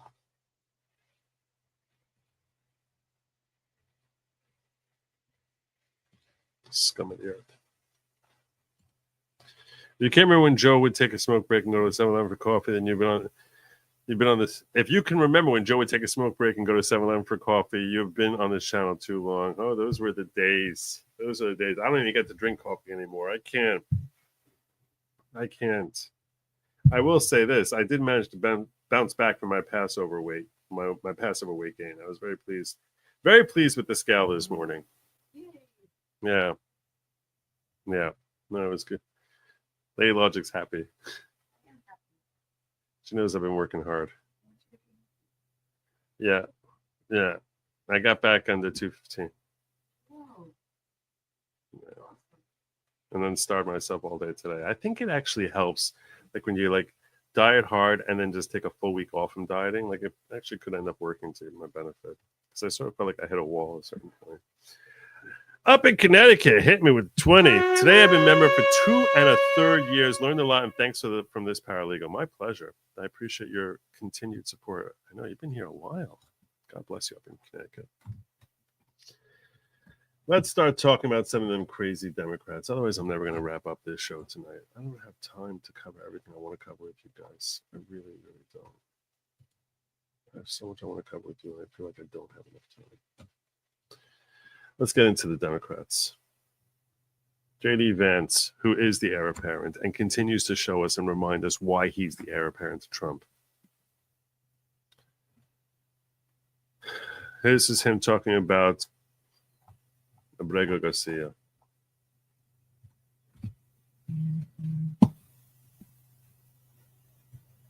Omar Abrego Garcia's wife has been very vocal about how she doesn't think he's getting due process, and she now also fears for her safety. Do you have a message to her specifically? Well, I don't have a message to his wife. I mean, look, I just disagree with the idea that he hasn't been offered due process. He had a couple of immigration hearings. He had a valid deportation order. I think this idea that somehow that we couldn't deport an MS-13 gang member, and he was an MS-13 gang member, is preposterous. And I think there's actually a deeper issue going on, which is that you see some radical judges at the district court level who are trying to layer so much quote unquote process on top of the immigration system that it makes it impossible to function. We have over 20 million illegal aliens in the United States of America. Are we not allowed to deport them? Because if we're not allowed to deport them, then what these district courts are saying is fundamentally they reject the will of the American people as it was expressed in November of 2024. We just reject that. I believe the American people elected President Trump to do many jobs, but perhaps the most important job was to bring down the number of illegal immigration in this country. That's what he's trying to do. We're going to keep on doing it. Here's my suggestion to you, JD. And it's my suggestion to you, Donald Trump, really. But I think you have Donald's ear. Okay? I think you have his ear. Here's my suggestion to you. And I know you're going to think I'm joking. But I'm telling you right now, I mean this 100% seriously. Okay? Make me a judge. Seriously. You can put me in administrative court, in federal court, in immigration court. Make me a judge. And I'm telling you right now, I will start stamping out 2, 3, 5, 10,000 illegal aliens in New York every freaking week. Okay? I will have one sign on my door which says enter, and the other will say afuera el Mexico. Okay? I'll get myself a whole carton of stamps that say GTFO. Boom, boom, boom, boom. I'll have a staff of 10 people there just stamping one after another. We'll bring them in here by like 300 at a time. All right, this is the claim that you're an illegal alien. Any of you who claim that you are an illegal, if you think that you are a legal asylee, raise your hand. Anyone here who's read off the list of names? Are you here on the list? Yeah? Oh, okay, fine. Anyone here whose name was not called out? Give us your names. Fine. Give us your names. Okay. Give us your names. Give us your names. Okay. Take care of those people. Put them in a separate room. Everyone else here, we called your names. Okay. Anyone here thinks that they're an asylee? I'm going to give you 90 seconds to explain to me what it is that you're fleeing from. Economic hardship? Go home. Can't get a good job over there? Go home. You're being persecuted? Oh. Your life's in danger over there? Oh, yeah? How did you get here? Oh, you came from Colombia? You drove up through Mexico? Yeah, Mexico's safe harbor state. Go back to Mexico. Go home. I will start kicking them out so fast, I will be known as the opposite of Ellis Island. I will be reverse Ellis Island. And it'll just be GTFO, GTFO, boom, boom, boom, boom, one after another. That's what I'll do. You want to get rid of them? I'm volunteering. I'm volunteering. I will do it. Give me a job. Swear me in. I will do it. It's not that hard. It's not that hard. It's a very, very simple solution. Oh, I don't care if you're an MS-13. I don't care. I don't care if you've been working here for 14 years. Oh, you had 3 babies here. Oh, okay. You want to take them with you? You want to leave them with the state? It's up to you. They're American citizens. They're still American citizens. And, I don't think we can take away American citizenship that was conferred upon them. It's American citizens. They're minors. You want to take them with you? You're going to go home. Leave them here? Take them with you. You're leaving. You're gone. So you want to make them wards of the state? Or you want to take them with you? It's that simple. It's really that simple. This is not a very confusing thing. It's not something that's a whole lengthy process. Due process is get them in there, explain to me why you're still here. Oh, all right, afuera. It's really not that hard. I'm not joking. I will do it. I will do it. I will ask this, though. 2 years of me doing that, if I do this 2 years, Nick, give me a real district court job. I don't want to be administrative. No. They put me the district court judge. And if you could kind of work me up to circuit court after another year of that, that'd be cool too. That'll be, and by the time I spend 2 years in immigration courts, I've gotten rid of 100,000 illegal aliens from New York. I can't really see how I could do more than that. That sounds like a lot. Sounds like a busy docket. That sounds like a really busy docket. But I'll be moving them out by the hundreds. There you go. My target will be like my target will be like 2,000 a week. 2,000 a week. That'd be 100,000 a year. No, let's do it. Let's do it. You get 10 of me. We'll find that. Easy. You really need 100 of me.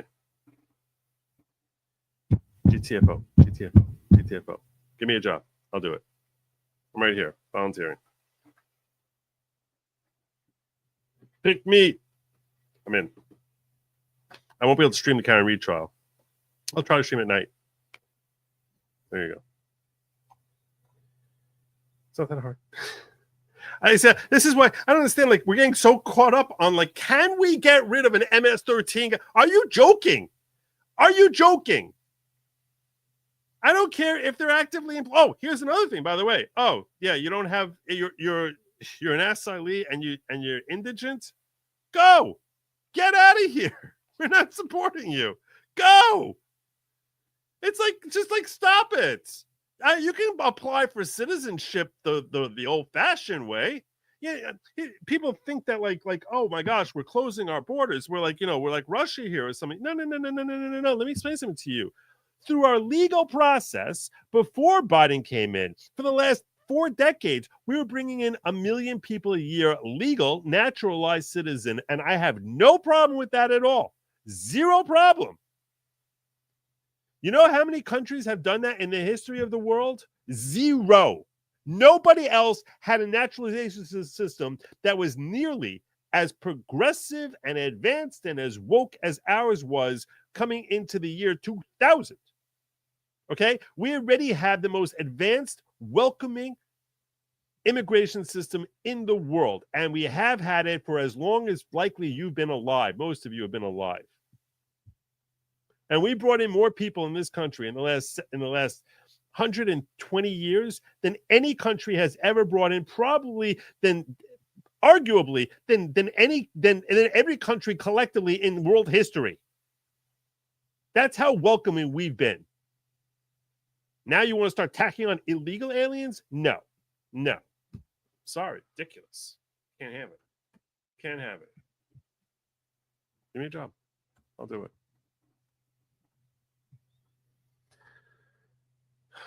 Yeah, they'll call me Joe the Deporter. That's fine. Democrats elect these foreigners because they don't want peeps with American blood pulsing through their veins. Only way they will succeed in destroying the U.S. Well, I'm here to save the U.S. Hire me as your clerk. Where can I apply? Sure. Let's do it. Let's get this whole thing started. Let's get the ball rolling.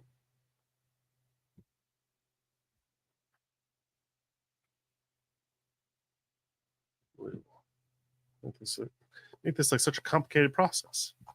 They're entitled to due process. You don't have to do due process one at a time, though.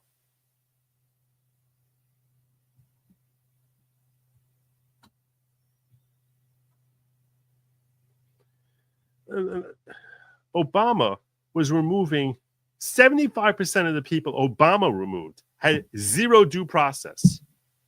ACL, that's going to ACLU statistics. Zero due process. They're all sitting here whining about how Trump's not giving due process. These schmucks. And they fell off the boat yesterday. Tired of these idiots.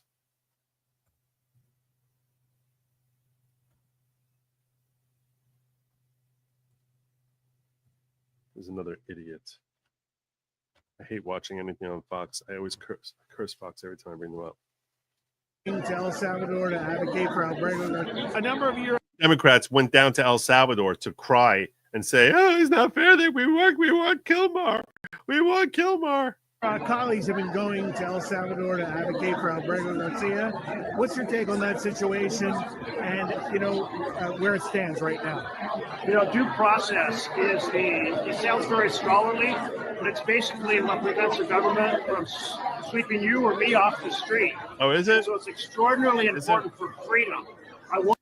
Extremely important for freedom. Oh, okay. Where was due process under Obama? Where were you complaining about that? I want President Trump to understand it's about freedom, and that what he's doing is undermining it. It's not going to end well for him, because our nation is going to respond, and we are going to defend our Constitution and our freedom.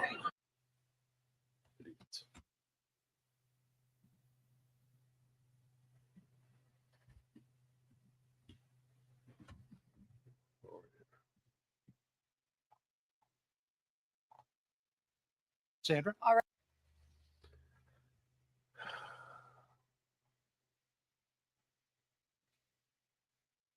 That's just the beginning. Kim Alberto Garcia is just the beginning of it. Just the beginning of it.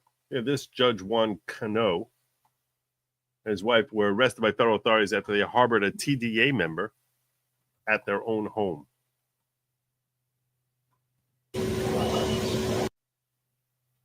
This is a judge being arrested. Unbelievable. Judge Cano. Get them all to jail. Get them all to jail. Where's your judge?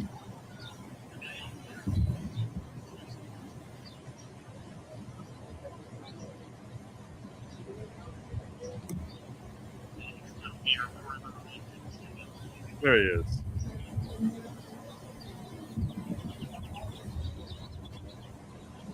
He's wearing his cuffs the rest of his life. This is him hanging out with TDA. This is this judge. What a jackass. Utter jackass. Unbelievable. It's just like they're sick. They're sick. And he's far from the only one. He's far from the only one. What was this one? Actually, this one, yeah. This was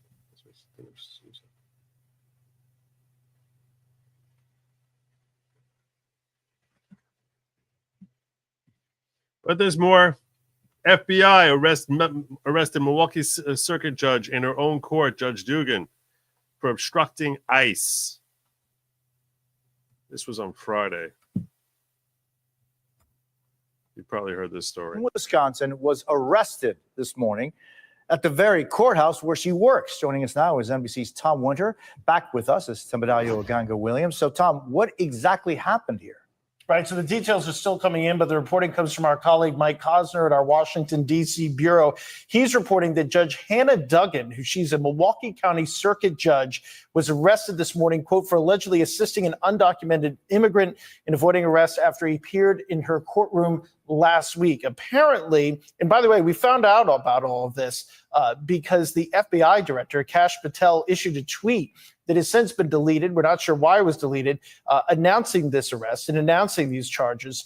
And he said, quote, "We believe Judge Duggan intentionally misdirected federal agents away from the subject to be arrested in her courthouse, Eduardo Flores Ruiz, allowing the subject, an illegal alien," his words, "to evade arrest," end quote. So we're still trying to get some of the details as to what this individual was specifically brought into court for, what charges they were specifically facing, and some of the details of this arrest. I checked, just as you were talking to our colleague Chris Jansing there in Rome, the docket in Wisconsin, the federal charging documents have not yet been unsealed in this particular case. That's not particularly unusual when an arrest happens, and sometimes it takes a while for that paperwork. And remember, there's a time difference as well to appear on the record. So again, still trying to get some details, but again, the arrest was apparently made at 9:30 Eastern time this morning. This follows, by the way, Jose, some similar types of incidents. Again, this was on Friday, not today. Throughout the country where judges have been involved in some of these ICE cases. Just yesterday, the Suffolk County District Attorney in Boston, a democratically elected district attorney, issued a report actually chastising the judge that was involved. They're not acting like judge. It's not their official role as judges. That they're becoming individual citizens. You're not wearing the robes 24/7. You're not That's the elites want people to think, well, since it's a judge, you have to treat them special. No. You're breaking the law. You're no different than some crack addict at that moment. Involved in an immigration case there, saying the judge acted improperly after the judge accused ICE and prosecutors there of basically colluding together to get somebody who was about to face trial. A jury had just been impaneled to be removed by ICE. The district attorney's office did an investigation into that and actually rebuked what the judge said. So there's definitely some pushback in law enforcement circles. And one of the things that the Suffolk County district attorney pointed to there, which may or may not be relevant in the Milwaukee case, in this judge that was just arrested and the judge that we've been speaking about, is this idea of the supremacy clause. Basically, ICE has the authority because they're a federal agency to conduct these arrests, whether or not it's in a local courtroom or not. And there have been different steps and different things have been done over the years with respect to some of these arrests. And there's been a number of cases that have gone through this even all prior to this current Trump administration. So it's definitely an issue that I think everybody thought would reach a particular point.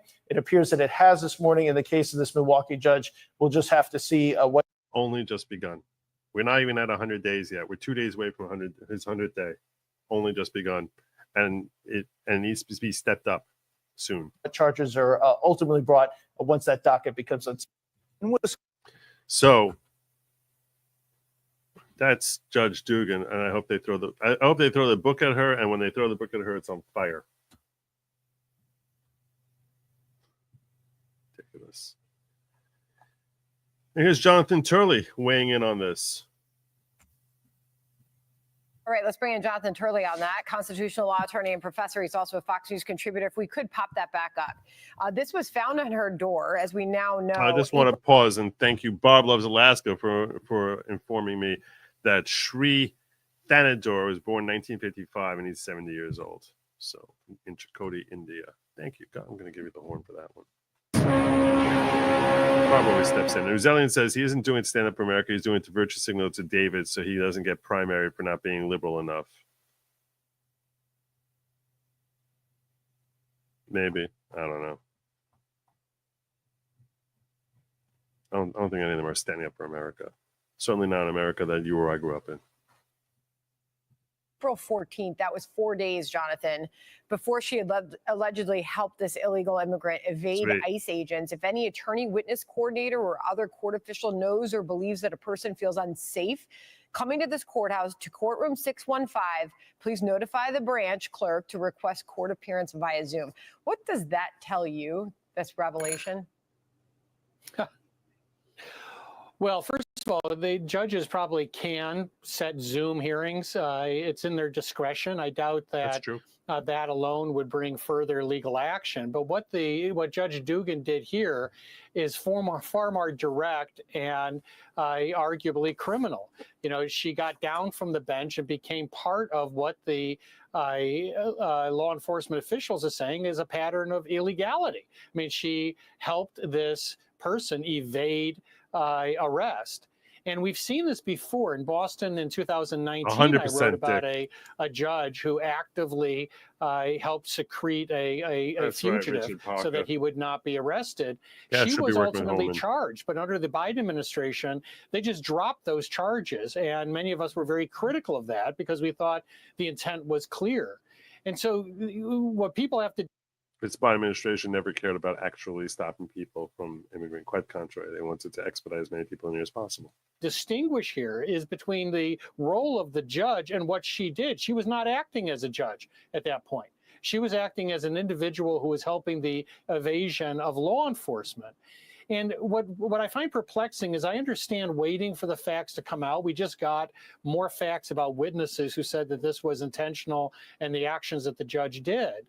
But what's concerning are all these Democratic leaders saying that she is this martyr. Well, if it's true that she actively secreted an individual, actively evaded law enforcement, how is that part of the judicial function? Many of us have said that we need mutual respect between the judicial and executive branches, but it goes both ways.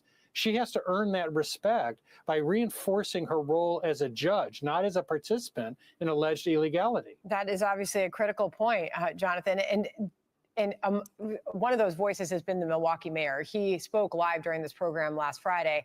He also was on Sunday over the weekend, which was this from? Maybe this is from Friday.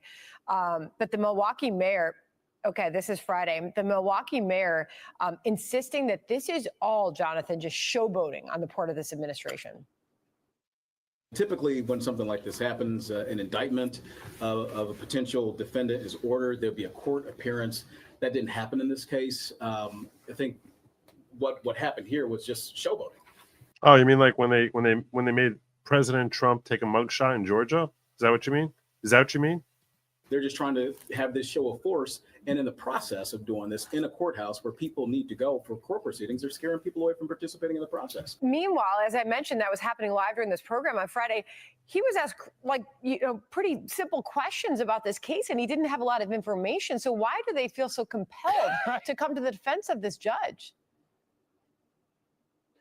Yeah, that's the odd thing here, is that we previously had a judge do precisely what was alleged here, and nothing came of it. The judge was reprimanded, but certainly did not get prosecuted for that action. Yes, arrests often do send messages. None of them know. That's not denied by prosecutors. You're hoping that arrest of one person will deter 100. And it's only going to get worse. It's only going to get worse because today we elevate the stupid. We elevate the incompetent. We elevate people for the most bizarre reasons today. It's only going to get worse. I mean, look at who the hero of the left is right now. I mean, it's freaking AOC. I mean, AOC is the hero of the left. I mean, she's clearly incompetent. She clearly has no idea, so out of her depth that it's embarrassing that she's a member of the House, and she's looked at as like arguably the leader of the Democratic Party today. I mean, that's look at what they're elevating here. So what do they figure? They figure, oh, we'll circle them around with a whole unknown cabal of people who will really be running the country, and they'll be the figurehead face, the way Joe Biden was. That's what the Democratic Party is. We'll have our figurehead face, a couple of people who speak out there who are not really in charge, but we think that we're going to treat them like they're in charge. And then we'll have a secret cabal of people who are surrounding our figurehead, and they're the ones who actually be running the country. That's what they're planning with AOC, because she's clearly incompetent. They elevate people who are clearly out of their depth. It's pathetic. 100 others so that you don't have those cases. This was clearly a shot across the bow because the administration saw a judge who was openly evading federal authority, becoming an active player in these alleged illegal actions. Yeah, I don't know them. I don't know the Milwaukee mayor, Goose. I don't know, but yeah. I feel bad for anyone who's stuck in a big city. Decided to draw a line right here because she stepped over the line of between being a judge and being an alleged participant in a criminal act. Finally, I want to get the words of President Trump on the Wisconsin judge arrest. This was during an Air Force One gaggle yesterday. President Trump, listen. I think the whole thing is horrible with judges, with what's going on, and they shouldn't be doing that. That's very dangerous territory. And we have to be able to do what I ran on. I ran on a campaign of taking criminals out of our country. We have to be allowed to do it. Otherwise, we're not going to have a country any longer. And the polls show, as Mark Meredith was noting earlier at the White House, that he's got a lot of support for what he's doing. Although I want to put this Fox News poll up on the screen. While he's getting a lot of support for his action at the border and deporting these illegal migrants, this is a Fox News poll that asked about the federal district judges challenging President Trump on certain policies, on whether those judges are legitimately exercising power. About 58% of them said so, Jonathan. Those who said that they are unlawfully interfering. Well, when we ask people who don't know anything about how the law operates, whether the judges are acting legitimately, they say yes. Why? Because they're used to whoever's wearing the lab coat is a doctor. Whoever's wearing a robe is a judge. They know the law best. That doesn't tell you anything. That doesn't tell you anything. Because this is not a matter of public opinion. whether they're acting lawfully or not, whether they're acting within the scope of their jurisdiction and authority or not, is not something that people are going to be expert at, because if they walk in wearing a lab coat, they would let them operate on them. That's how most people in the public operate. So that this person's wearing a black robe, clearly they know the law, no matter how stupid or incompetent or corrupt they are. Was a third, about 33%. So what does that tell you?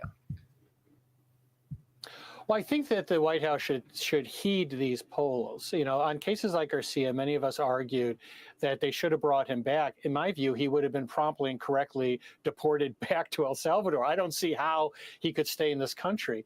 But it's very important for us to reinforce these lines. You have to comply with court orders. You can appeal them. In the same way, judges like Dugan are allowed to use their courtrooms to deal with matters before them. They can issue orders. They can bring in people to give testimony. What they can't do is get down from the bench and become part of the alleged crime. And so these are important lines for both sides to mind. And with that, we can develop that mutual respect that we need between our branches. Jonathan, always good to get you on. Thank you very much. The whole country is watching this closely, obviously. Thank you. Thank you. Well, I think Jonathan Turley missed the point there that I was making, which I think is the essence. You ask about that poll, the answer to why the poll says that. It doesn't mean you should ignore the poll, because public opinion does end up having influence on how things, on how the public perceives whether or not we have a healthy institution going on here. It's not good for the majority to think that things are not working properly. But the reality is that when people are just assuming that judges are inherently following the law because they are judges, that doesn't tell you that they're accurate in that assessment. At the same time, you need to be mindful of public perception. So I agree with him to that extent. At least the light is being shone on who the political cockroaches are in the USA. Yep, and that light is going to be coming more and more. Here's more. Here's more of ICE agents arresting illegal alien in Virginia just moments after a judge dismisses their case. Well, this is we're heading for some good times.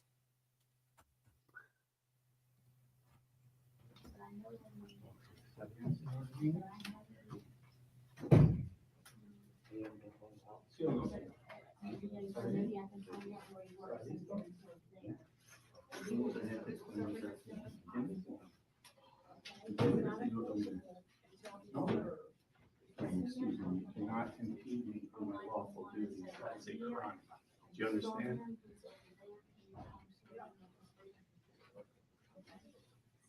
Do not touch me or impede me in my lawful duties, ma'am. Do you understand? It is a crime for you to do so. Why? Do you have a warrant Senor, for his arrest? Do you have a warrant for his arrest? Yes. Where? Hey, Warrant. grab Where's the him. warrant for his arrest? Warrant signed by a Get judge. off me, or I am calling the U.S. attorney and prosecuting you for assault on a federal officer. Show us the warrant Back for his up. arrest. Show us a warrant signed by a judge. Turn him around. You don't have a warrant. He doesn't Show need us a a warrant warrant. for his arrest. We are officers with Homeland Security. You don't have a Yeah. warrant signed by a judge. All right, Senor Dominguez. No se preocupe. You don't have to. You- No necesitas decirle nada, no necesitas decirle nada sin abogado. Got it? No firme nada sin abogado. Everybody ready? Let's go out, please. Vámonos, señor, por favor. Sígueme. By the millions. We need to remove them. By the millions. Goodbye. Afuera. Afuera. This problem was not created by Trump. This problem was created by Biden. You need someone who has the cojones to actually remedy it. Unfortunately, we have a president like that. 38% saying judge is wrong is very high, considering many caved to the black robe. Above 10% is unusual. Yeah, so I mean, maybe. I don't know. I haven't looked at regular polling numbers and that sort of thing. Yep. GTFO. That's going to be my stamp. That's going to be my stamp. Make me a judge. President Trump, please make me a judge. I'll do it. I will do it. Like, how do we fix New York? Oh, I got it. I got you. I got you. I forgot to bring this up earlier. I do want to bring this up now. Dominion After Dark sent me at the very end of my Karen Reed trial.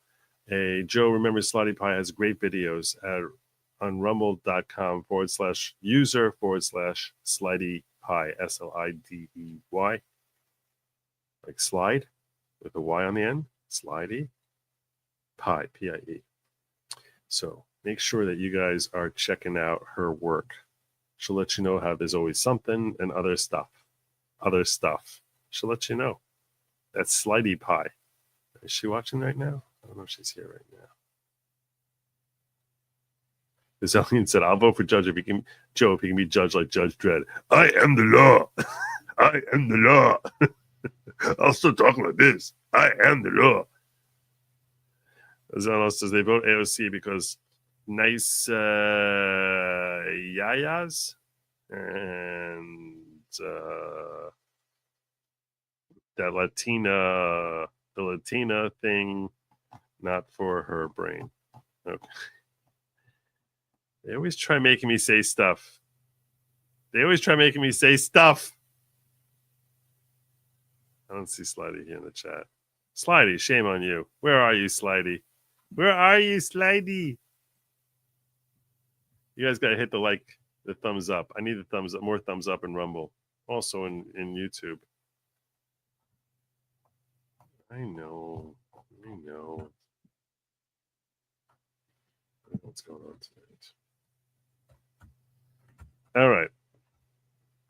I wasn't done yet. The last thing with respect to deportations is now the newest thing that they're crying about is that Trump deported someone back to Honduras, and they had 2 kids who supposedly had cancer or something like that, and who are American citizens because they were born here. And Trump said, "You want to take them back with you to Honduras or not?" And they said, "We want to take them with us." I said, "Okay, fine." When they reach majority, they can come back. That's the way it should be. That's the way it's got to be.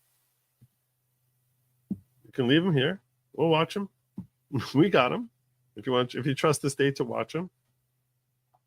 This is the cry from the left. This shows you what's utter hypocrisy. I think his name is Andrew Wiseman, this guy. And it is such a fraud, this guy.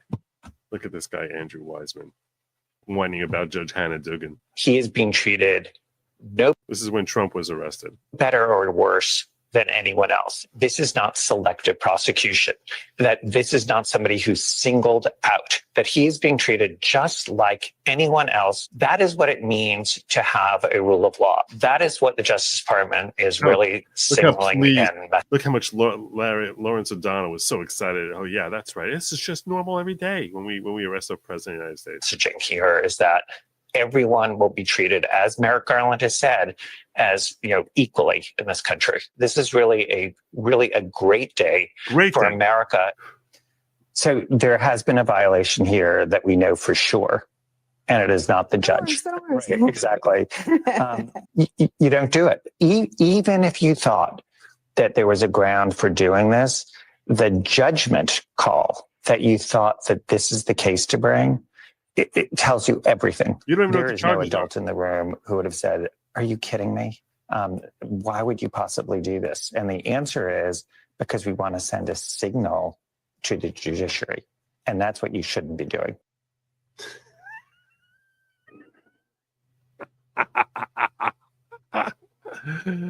I'm sorry. He's one of ours. I'm sorry. I'm sorry. I know. Yes. I can't even look in Rumble. I can't. He's one of I know. Everything about him screams, yeah, he's one of yours, Joe. Go clean that guy up, Joe. He's one of yours. I know he is. I know. It's all over his face. It's written all over his face. Maybe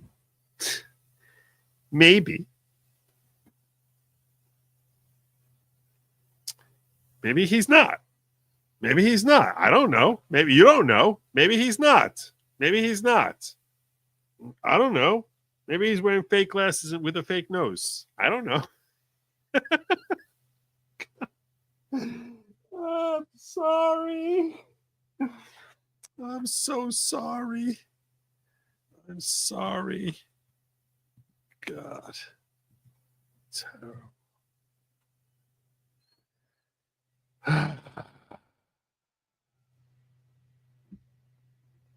Oh, you see, I like this thing.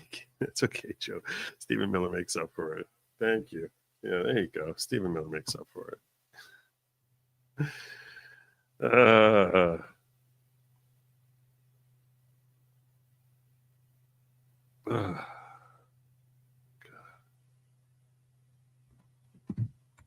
It could be a fake news. It could be. You don't know. Might be fake. Might be fake. You don't know. Here's something crazy, though. You know, we see all these crazy judges. You know how bad it is for Democrats? The leader of the Florida State Democratic Party has left the Florida, Jason Pizzo, the Florida Senate Democratic minority leader, because they got a supermajority of Republicans, has said, I'm done with them. I'm done with you guys. I'm out of here. I'm out of here. I'm not a Democrat anymore. I've been the leader of the Democrats, and I'm done. This is him talking here.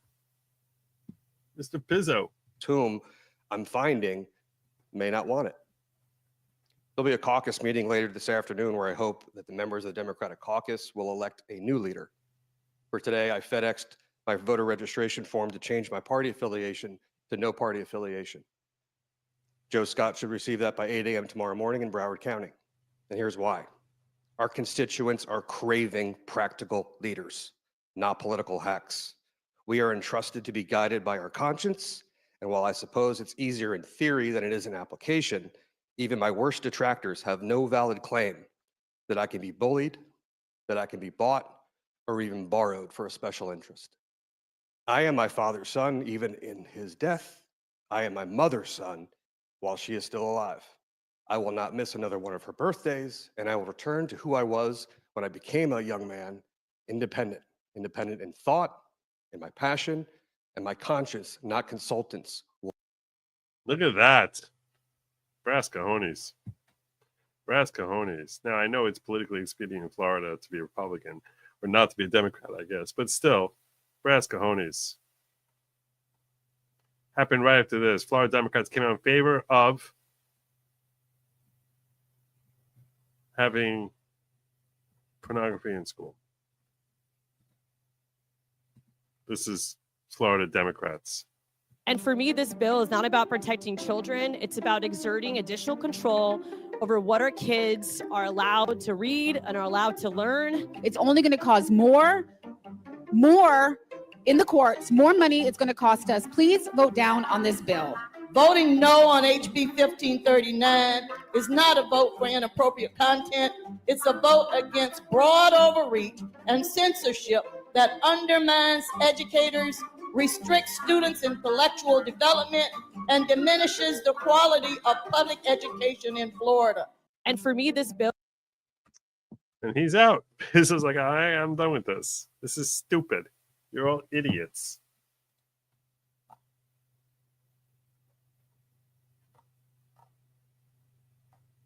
So, great work, David Hogg. Great work indeed. Do I know how to use the two shells? What are the two shells? I don't know what the two shells are. I'm not sure what that is. His nose not big enough. He's not Jewish. There you go. Guy's not Jewish. I can give this guy a pass. All right.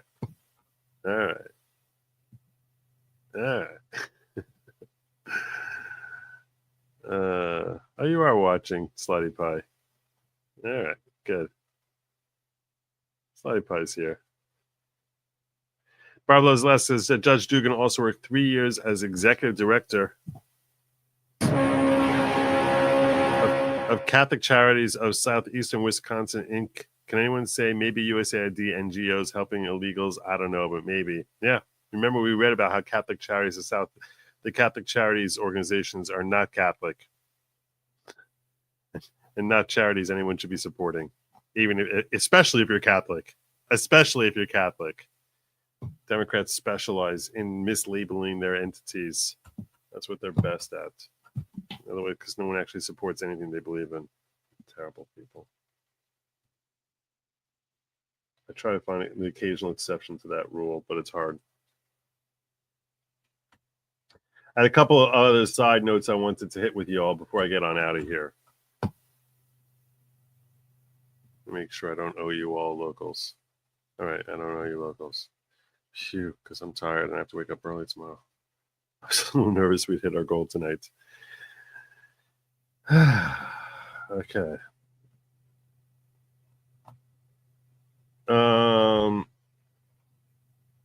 So here's my side stories that I want to cover with you all real quick. The judge blocked Trump's voter registration proof of citizenship requirement. I expected a judge to be doing this.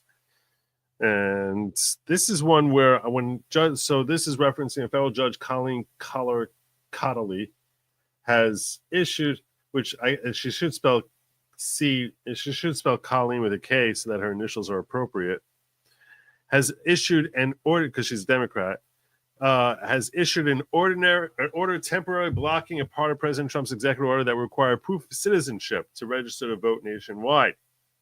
Decision sparked debate over election integrity, with some seeing as judicial overreach and others defending it as upholding voting rights. The order in question was aimed at preventing non-citizen voting in federal elections. This is something that I covered this when Trump passed this EO. I came out and I was telling you this is one that may not survive scrutiny. It's a very murky area. It's where you see the Constitution expressly reserving some power for the states to run their own elections. And at the same time,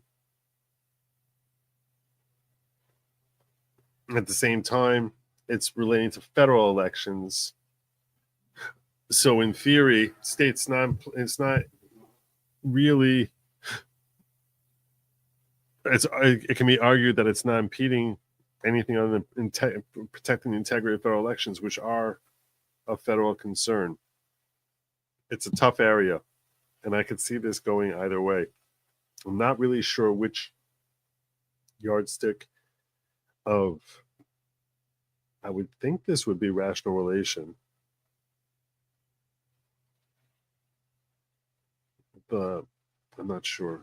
This is a really tough call as to what Supreme Court will do with this. The left tried lying about this executive order when it came out. It said it would stop 170 million women from voting for changing their last name, which was crap, a lie, stupid, idiotic, complete gaslighting, which is all Democratic. Like Chuck Schumer saying out today how Trump is illegally arresting judges and throwing American citizen cancer kids on planes and deporting them, which he didn't deport them. Their parents just took them with them. So like I said, that the left just continually gaslights and more gaslights to whatever suckers are still willing to swallow the crap that they're spewing out there. I do sound snarky tonight, I think. I've been away from the show for a few days, and I'm just like, when I catch up on the news, I'm just like, man, they suck. So federal judge, what I was saying is on this one, there is express control over how states run their own elections. I still don't think that she should be able to do it nationwide, but I can understand this one. This one I can understand. Stephen Miller is saying it's a crime for non-citizens to vote, but a single federal judge says President Trump cannot enforce this law, an act of pure sabotage against citizenry and democracy. And there's your judge there. Pancake makeup and all.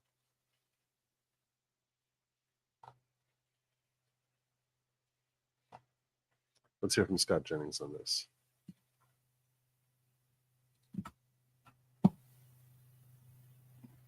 Well, I think there's a difference between saying whether you're complying with the law and then you have these individual district court judges setting effectively broad federal policy that is specifically reserved for the president of the United States. I think we do have a constitutional crisis, and it's being caused by these judges. They're not here to tell us. They're not here to tell us how to spend the money. They're not here to set broad federal policy. That is the president's job as elected by the people. These judges are supposed to be settling discrete, specific matters, not policy setting. I think Vance is right. I think Trump has a point. And these judges want nothing more to continue the lawfare against I don't Trump. think anybody's going to be surprised to hear that you think Trump is they're right. doing and this Vance's on right. However, I get it. You want individual federal judges who hate Donald Trump. No, I don't. To tie him up for 4 years. No, I don't. If you want a big Not at policy all. Absolutely. questions decided, Absolutely. let the Supreme Court do it. But in the interim, the executive has to be allowed to govern. Well, I think there's a difference between saying whether you're complying- Absolutely. 100%. I talked about the Buffalo School District thing near the start of the show, like in the first 15 minutes. In fact, I think the very first super chat I brought up, it was from Shiloh. It was the first super chat to come out. It was the first one we got. It was from Shiloh talking about this at the very start. He sent that at 10:22, and I started my show at 10:15.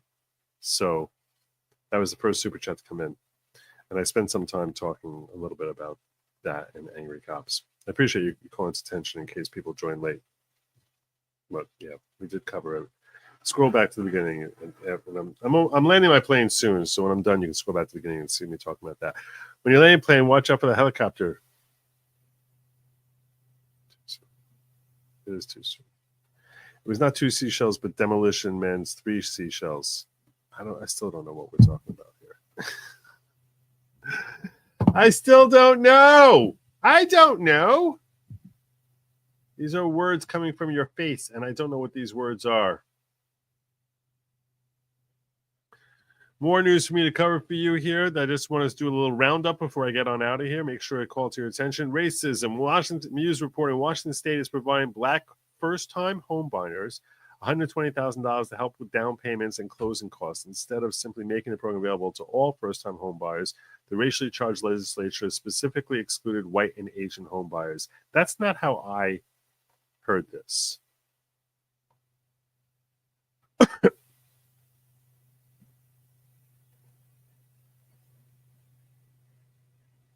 Here's this lunatic. Democrat Representative Jamila Taylor. Maybe they might want to call me a monkey today because I want to participate in our inclusive economy. This is getting ridiculous. The people in my community are asking for restorative justice. They're asking for us to repair the harms that previous members of this institution, and I would dare to say, Mr. Speaker, some current members. Step right up. Yes, Let's you're do part it. of this history now. This is great. Okay. Washington State's Covenant Homeownership Program provides down payment and closing cost assistance for lower income first-time home buyers. Lower income. All lower income? If it's all lower income, that may be constitutional. If it's just one racial minority or a couple and excluding others, that's going to be a legal problem, which will never withstand scrutiny. If they do it to all lower income homeowners, then that could be, it's suicidal and stupid, but it could be legal. Lawmakers created the program to address the disproportionate impacts of racial redlining in Washington State. By the way, Bill 1696. This is proof that democracy is evil. This right here is proof that democracy is evil, because what they're basically doing is they're saying we're going to tax you and give that money to other people purely because they have less money. And this is, we have the democratic power, and we're going to just take it from you and give it to these people.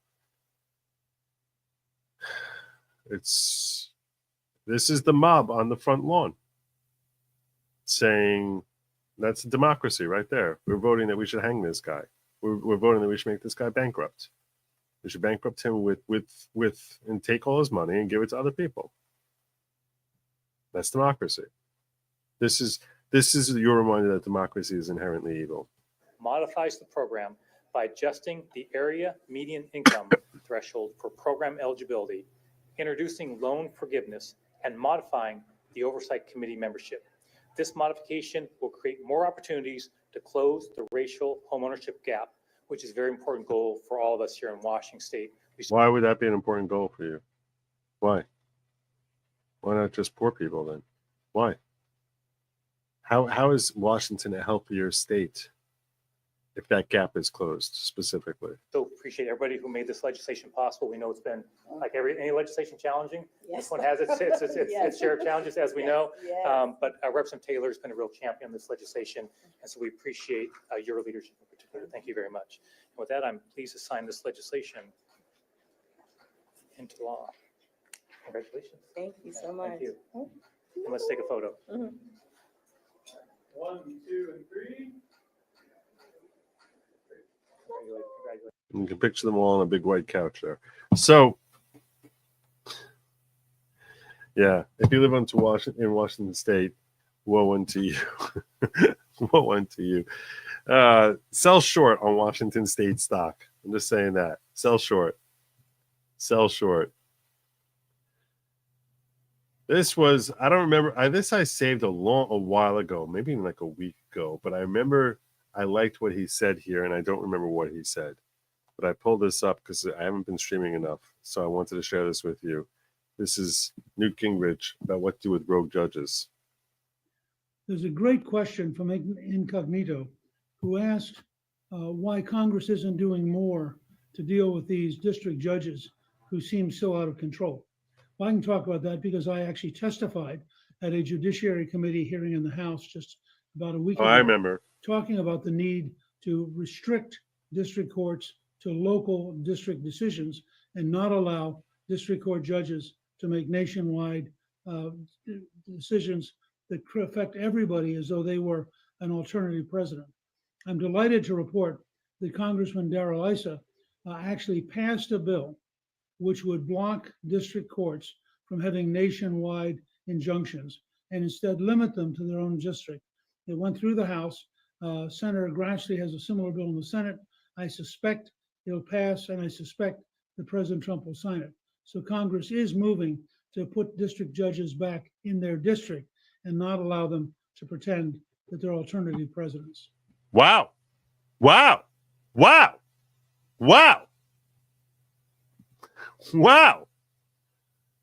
Wow. Check that out. Congressman Issa bill.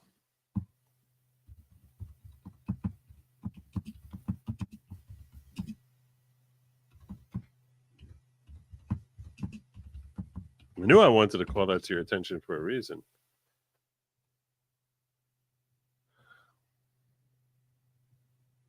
I didn't remember what it was, but I was like, this is something we need to discuss.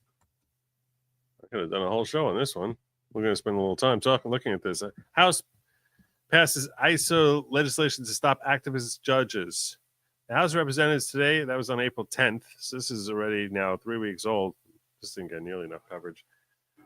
Approved H.R. 1526, the No Rulings Act of 2025, authored by Congressman Darrell Issa of California, a senior member of the Judiciary Committee. Practically every day, activist federal judges are abusing their Article 3 power, contradicting the Constitution, blocking President Donald Trump from exercising executive authority to support criminal illegals, reduce wasteful government spending, and strengthen our military. Today, majority of the House of Representatives declared that enough is enough. Tom Emmer is the whip leader. Majority whip. One unelected district judge should not have the power to halt the President of the United States from executing the policies the American people elected him to enact. That defies all common sense. I'm thankful to Representative Issa's leadership in House Republican efforts to rein in activist judges and restore constitutional balance to these three branches.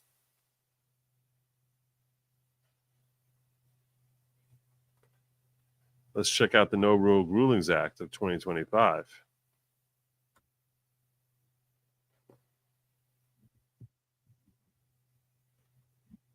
To amend Title 28 United States Code to limit the authority of district courts with the exception of challenges to agency actions.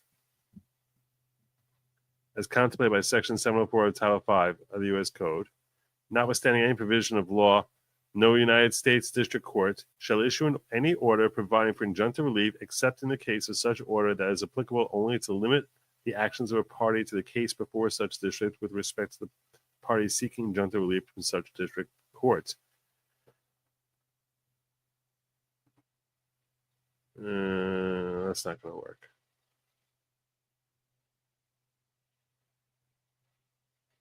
We could have done this better. This is saying that the parties have to be there in front of the judge.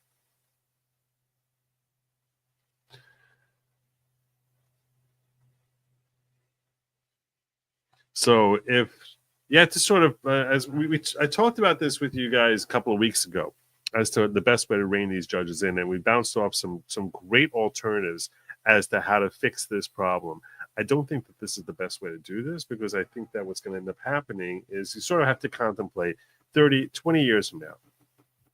Some president passes a law saying, let's say, it writes an EO that says no children may read the Bible in public school. So violating their First Amendment rights. Someone's going to go to court. You're going to tell me now that because of this statute here, that only the person who goes to court will get the relief, and everyone else living in their district, everyone else in their class will still be restricted? That sounds kind of crazy. That sounds kind of crazy. You need to give them power to issue an injunction with respect to their district. And we talked about different things as far as different potential solutions that some of you all came up with, which were very creative. Some solutions I came up with. But we're talking about like how to rein them in. I presented to you 3 different alternatives that were suggested there. One was from Shipwreck Crew, another was from McAdoo, another from Margaret Cleveland, who were coming up with different suggestions as how to properly rein these judges in a way which will have a healthy judiciary for decades, not simply for short term. And if it's passed through legislation, then you really want to have a healthy solution to this. This is not the way to do it, because this is too restrictive on judges. They need to have enough power to affect their own jurisdiction. They simply shouldn't have power outside their own jurisdiction. And that if you win, that you have the right to take it to the next higher level. That was another thing that we talked about. That was one suggestion that we had during that show. You could take it to the circuit court, and then the circuit court can affirm it and then extend it out to the entire circuit. And then if you want to go to the Supreme Court to have extended there, that you have that right too. That would have to be via legislation. That's a much better way to do this than just saying only the parties there. So I like that they're working on it, just that this is not the right way to do it, in my personal opinion. It's short-sighted. I am the law. Where's Washington getting money for this? They have no state income tax. I don't know. Courts are meant to be slow. This is true. All right, so I got that one. I wanted to get that out of the way for you. Cover this. I'm not going to do that one. Chris Cuomo. This is the last story we have for tonight before I start telling you all about what you shouldn't be eating. What you shouldn't be eating. Watching out your diet for you. Don't worry, I'll still leave you your bacon. This is pretty close to MAGA finally admitting carbon emissions affect climate change. Though if it's getting so hot, why the hat? Tim Pool. We must fight climate change. This is AOC. I have to fight climate change. And then she gets on her plane while everyone else is waiting at a bus stop and drinks her champagne there. Yeah. This was the meme mocking AOC, who's riding around in private airplanes so she can give speeches about fighting climate change, because she's a complete hypocrite and a waste of space. Cuomo, clearly not understanding, says, oh, you see, you're admitting that carbon emissions affect climate change. No, this is mocking her hypocrisy. How do you miss that? How can you miss that? So how can you, it's like literally, if this is not just a swing and a miss, Chris, it's not just a swing and a miss. This is like, makes me question your intellect. Even Viva got it. Sorry, not even Viva. Viva obviously got it. Oh. We love you, though.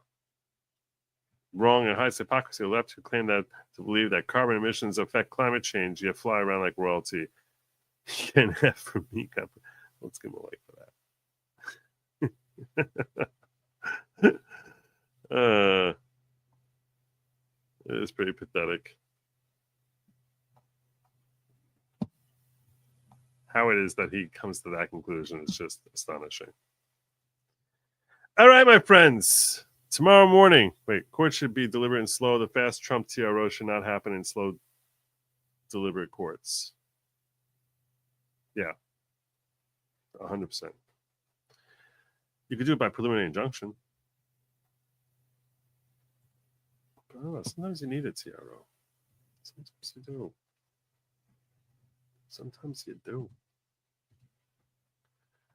Just doing a quick, I'm making sure I didn't miss anything in the ghetto. We're good in the ghetto. I'm good in the ghetto. My ghetto work is done. Let me check up on my diggers. Hey, diggers. Look at that. Fancy. My plane is landing. All right. Tomorrow morning at 9 a.m. 9 a.m. 9 a.m. Karen Reed, don't be late. I'm going to be setting that stream up now. I'm going to be going over setting that stream up now. That's happening now. In case you're wondering when I'm doing that, that's now, which means it's my time to tell you all that Lab Meet is for they, them. It's definitely not for you. Please like, share, subscribe. No, seriously, like, share, subscribe. Okay, I'm in a subscriber drive mode here. All right, subscriber drive mode, streaming like 12 hours a day, working like a dog, just to build up my subscriptions. That's the only reason I'm doing this. I'm killing myself just to bulk up my numbers. So if you could express your gratitude that way, I would be most obliged. Like, share, subscribe. Washington is taxing white and Asian homebuyers for the POC benefits. Yeah. So, but technically, if they're giving it to other whites then who are indigent, that could survive scrutiny. If it doesn't, then it's definitely not. I would think it's definitely not to. When is TRO actually preliminary injunction? TRO is the first stage. Preliminary injunction comes a week or two later. TRO comes like within like 10 minutes you walk into court the first time. Then the other side has a chance to respond, and that would get converted into a preliminary injunction. So,